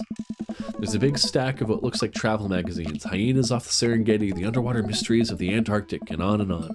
Seems like Joseph really loves a good adventure. Unless this is a Mary thing. Who knows? Next to them are a couple of different Bibles. Looks like he's covering all the bases. King James, New American Standard, the Bible for teens. He is a cool youth minister after all. On a higher shelf, there are a bunch of old romance novels. Judging by the wine stains, these must be Mary's. The newest one looks like Hot Body Johnson's Sex Detective. The 8th installment in... Wait, is this a series? There's a couple cool knickknacks on the coffee table in front of me. Hey, a cross. Hey, another cross. This one looks a little different. And a third cross. Unified design aesthetic. Smart choices. There's also a brass thing here. It looks like something a sailor would use to navigate with. I think they're called sextants. Heh, sex. Examine the floor. Well, you have this many kids and things are bound to end up on the floor, no matter how hard you try to keep it clean. I spot a terrifying cloth doll that appears to have had both its arms pulled off several times. It's been stitched back together a lot. Oh, geez. The tag says C plus C, of course. I set that down and spot a houseplant. Hey, little guy. Keep being you, tiny houseplant. I spot one last thing on the floor next to the houseplant. It's a silver necklace. Wow, this looks expensive for something so casually tossed on the floor. If there's a story here, it's none of my business. It's been a while. I guess I should go into the kitchen and see what's up. I walk into the kitchen to find Joseph holding Christy in one arm. She seems a lot calmer than she was a minute ago. I raise an eyebrow at Joseph. The twins are a lot more manageable when they're separated. Where's Christian? He ran off. Christy dips a spoon into the brownie batter and gives it a taste. Dad, it's too sweet. You're too sweet. No, I'm not. You're so sweet we might have to water you down with spiders. No, not spiders. Joseph begins tickling Christy with his free hand. Between the laughing and squirming, I don't know how he got a hold of her, but that girl is locked in place. The man is a professional child wrangler. Christy fixes me with her best puppy dog eyes. Save me from the spiders! Renegade option. Spoon duel the Spider King. I grab a wooden spoon and point it at Joseph's direction. Unhand her, foul beast. Okay, Jobaka the Valiant, let's see what you've got. You may have defeated me at Tarantula Ridge, but now I have the upper hand. Joseph gently puts Christy down behind him. Have you come to squash me, knights, or have you merely fallen into my web? I'm no mere fly, Spider King, now on guard. For a minute or so, Joseph and I mock duel with the two dumbest looking spoons in the room. Eventually, I strike a killing blow in the invisible heart between his arm and his body, and Joseph recoils in horror. Blast! I am defeated! You could never best me, Spider King, for I have the power of... I sneak a taste from the brownie batter. The magic... Oh man, that is way too sweet. Oh. Christy begins jumping up and down excitedly. My hero! Christy hugs my leg before making a surprisingly fast exit. Hey, wait, do you want to bake brownies with us? Christy hesitates, then shakes her head no again. Sparkle Pony. Sparkle Pony? Joseph looks confused. You don't want to bake with Dad now? You want to play Sparkle Pony? Yes.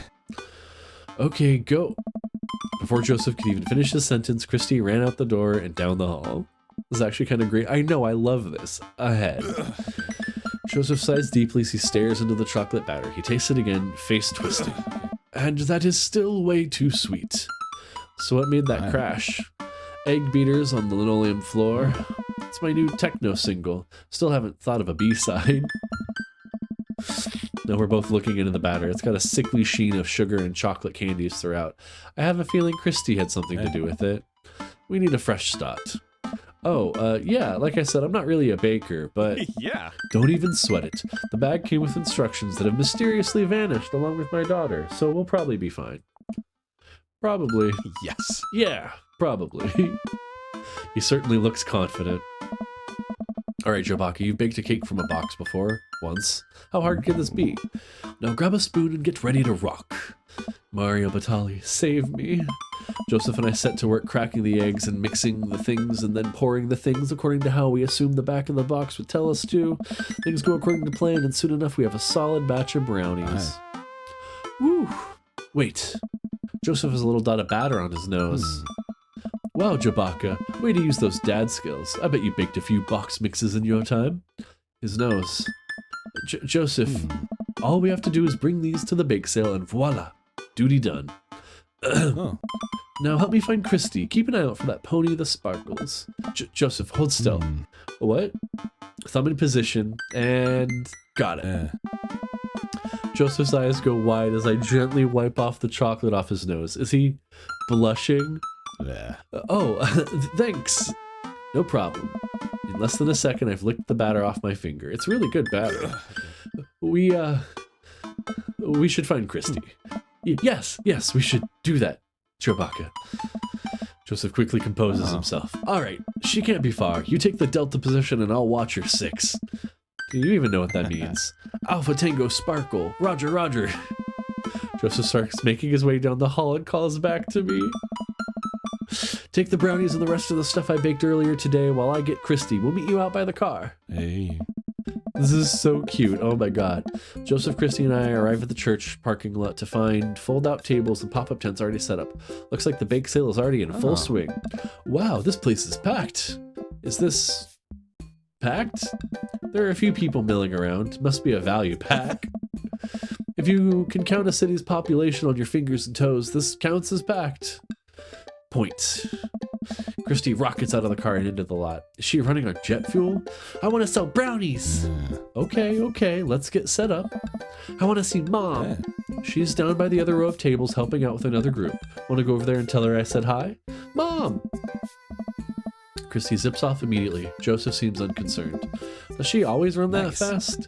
Yeah, and I can only catch her half the time. These knees aren't what they used to be. I remember when Amanda was her age. I couldn't get her to sit still for 5 seconds. Yep, a great age to deal with.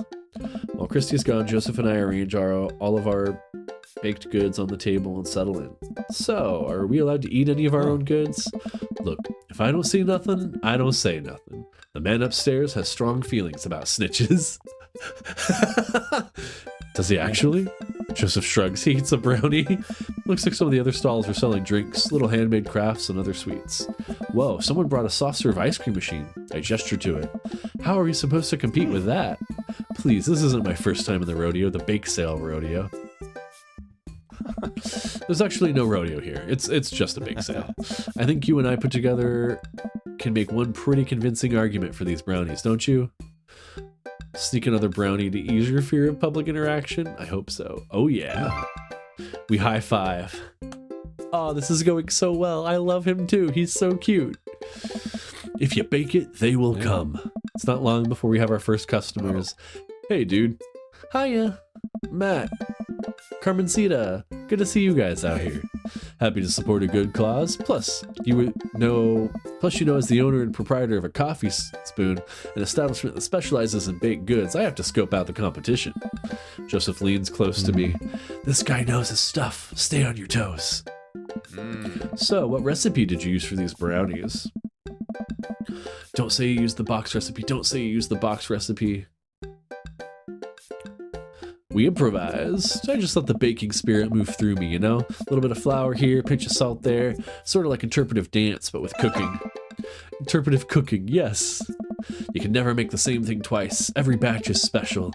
There will never be another batch of brownies with the exact flavor sensation that these have right here. It's a once-in-a-lifetime opportunity, Matt. Oh. All right. We'll take 2. Actually, we'll take 3. I ring them up and high-five Joseph as our happy customers walk away. See? Not so hard. Yeah, I'm hot off the good feelings from the last sale. Who's next? We sell brownies to a bunch of people I don't recognize, but who clearly know Joseph. Eventually, another familiar face pops up. Joe Baca. It's Brian. Oh. Close enough. Can we interest you two in any of our fine sweets and treats? You sure can. I bet I could eat 10 brownies. Must resist urge to be competitive. Let the man buy his brownies. So we'll put you down for 10. Better make it just 2. 1 for me and 1 for Daisy. Coming right up. You excited for youth group movie night, Daisy? Yeah. What's the movie?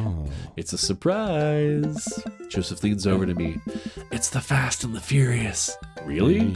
If you think about it, there's some heavy religious undertones. Joseph hands a baggie to Daisy. I made sure to give you guys the edges. Clearly the superior part of the brownie topography. Thanks, Joseph. Our 2 customers walk off with their purchases. Joseph and I survey our stock. These are selling pretty hot. At this rate, we'll have enough money to pay for a new paint job on the church pews in no time. Wait, what happened to the pews? Ernest spray painted his rapper alias onto them. Young Steinbeck. Young Steinbeck? I would have gone for Young Man in the Sea, but I can respect that. Speaking of ministerial terms, Ernest is hard to reach. In father terms, Ernest is kind of a turd.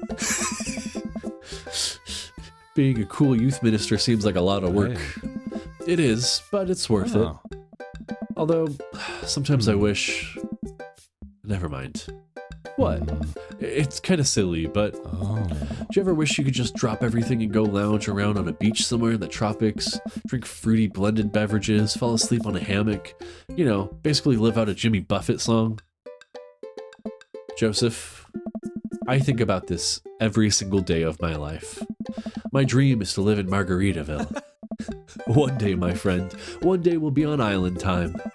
Make a couple more sales to some more church patrons. Everything seems to be going smoothly. Off in the distance, I spot my old buddy Craig. Craig! He's gonna be a hard sell. Craig's a fitness man. I think he comes to these bake sales to test himself, to see if he has the resolve to refuse processed sugars. I cannot read. Are you sure you're ready for this? We go way back. I got this. Craig jogs up to our table with Brian and Hazel in tow. They're each finishing an ice cream cone, so it's unlikely we're gonna sell them on brownies, too. Probably won't be able to sell to the baby. She's impossible to read. It all comes down to Craig. Hey, bros. Hi, Uncle Joseph. Hi, Amanda's dad. Would you be interested in one of our delicious homemade brownies? I don't know. Can't spell diet without die. Hey Craig, when we were freshmen, remember how our next door neighbors pranked us by switching our laundry detergent with dish soap and how the washing machine exploded with suds? And then we decided to get back at them by baking brownies for them, but sprinkling a high intensity hot sauce in the mix. And then we watched them cry after eating it. I would feel bad, but we had to clean up the laundry room ourselves. Anyway, these brownies are like that, but without the hot sauce. Maybe you should get one more, for old time's sake. I don't know. Craig thinks for a second. Well, the girls just want a game. You know what? We'll take one for each of us. Even River? Oh.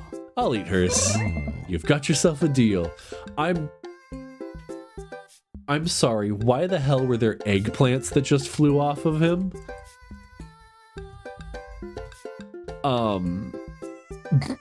Okay. Did anyone else see the eggplants? Please tell me you did. No, eggplant. It's like the purple long vegetable. Oh my god. You've got yourself a deal. The day winds down and we're pretty much out of items to sell. Everyone starts packing up. Christy eventually comes back and immediately falls asleep in Joseph's folding chair. The boxed mix, huh? Mary saunters up to us. She looks like she'd rather be anywhere else than here.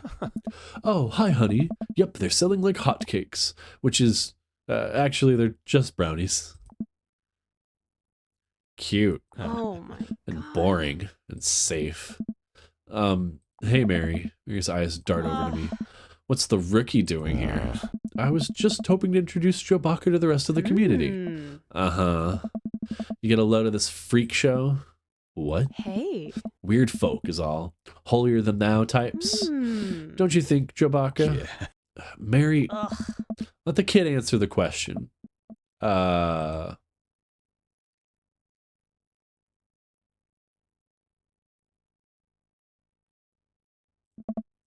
They all seem like they're really excited to help out the church. That's pretty cool, I guess. Mary, can we talk about this later? Oh, am I embarrassing you in front of your new friend?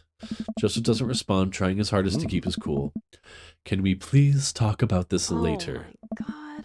Sure thing, honey bear. Mary turns her attention to me. Hand over the cash. Hey. Jesus, I'm not trying to rob you. I'm in charge of the funds here. I hand over the cash we've made. It feels like a hefty wad, if I may say so myself. Thanks. Now give me your wallet. What? Give me your wallet. You think this church is going to fix itself? Mary, I'm kidding. Sorry, I'll work on the whole pretending to be happy thing. And it's merely words. Oh my God, Jacob. Mary leans in and whispers to me. He's really good at it. Mary walks off without saying goodbye. Yeesh.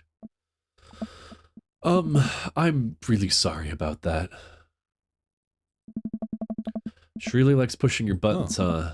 Joseph shrugs. No marriage is perfect. You ready to head out?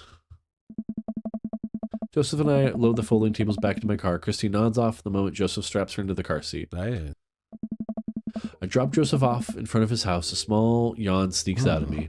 Looks like I tuckered you out, huh? I'm a sleepy dad. I think I might finally be crashing from all the sugar. I won't keep you up then. Thanks for helping out today. Happy to do it. Also happy to eat brownies. Well, next time I promise we'll do something a bit more exciting and a bit less free labor. And I'm very sorry about the whole thing with Mary. You shouldn't have had to see that. It's fine, really.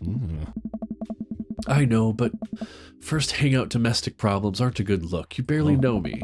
Let me make it up to you next time. It won't be Margaritaville, but we'll do something fun. Promise. I smile. I'd like that. Oh, and one last thing. Joseph tosses a cling wrap brownie through the window. It hits me in the face, but I'm able to catch it. It's the last one. You earned it. Joseph, please don't leave me alone with this brownie. Nope. Too late. I'm already walking away. But bye. Joseph walks up to his home. He waves at me before carrying Christy inside. Well, looks like it's just you and me, Brownie. Save the brownie for Amanda. I pocket the brownie. This might come in handy down the road. For Amanda. I step inside to find Amanda doing homework on the couch. Hey, father unit. Hi, child that I am required by law to care for. How's homework? It's really fun and educational. Really? How long have you known me for? Right. Hmm? How was the bake sale? Good. I really think I really could have made a good life for myself as a brownie salesman. Glad to hear it. So what? Were there any extra brownies, or did you maybe sneak one, or... I think for a moment realized I still have the brownie that Joseph gave me. This would probably do better in someone else's stomach than mine. Heads up. Wait. I hurl the brownie towards Amanda. It hits the wall behind her and falls on the ground. Nice throw. She scoops it up and smiles at me. Thanks, Pops. Hey, if you're not going to bed anytime soon, would you be game for some real shark hunters of Orange County? I thought the last hunter got eaten by a shark. He did. I sit down next to her and cozy up with a blanket. Awesome. I love those two. They're so cute. Date complete. Dad snark, dad nap, leadership, dad joke, brownie, Mary. Ooh, that's some good grilling. I fucking crushed the date with Joseph. Leave it to me to know how to date a Joseph. Fuck yeah. Welcome. You've got dads. I'm not gonna open that message. We're gonna save, and we will come back to this tomorrow. This was actually incredibly fun. Yeah, this was actually a lot of fun. I am super looking forward to playing this more tomorrow. So, what day is tomorrow? Tomorrow's Wednesday? Yeah, tomorrow's Wednesday. I will see you guys tomorrow for some more Dream Daddy. I'm really looking forward to it. And keep your eyes open for the subathon highlights coming out to YouTube here soon. Keep an eye out for any updates about the karaoke event that'll probably be held on Discord, which I will drop the link to again here. And yeah, I will see you guys tomorrow. Have a good one. Bye bye.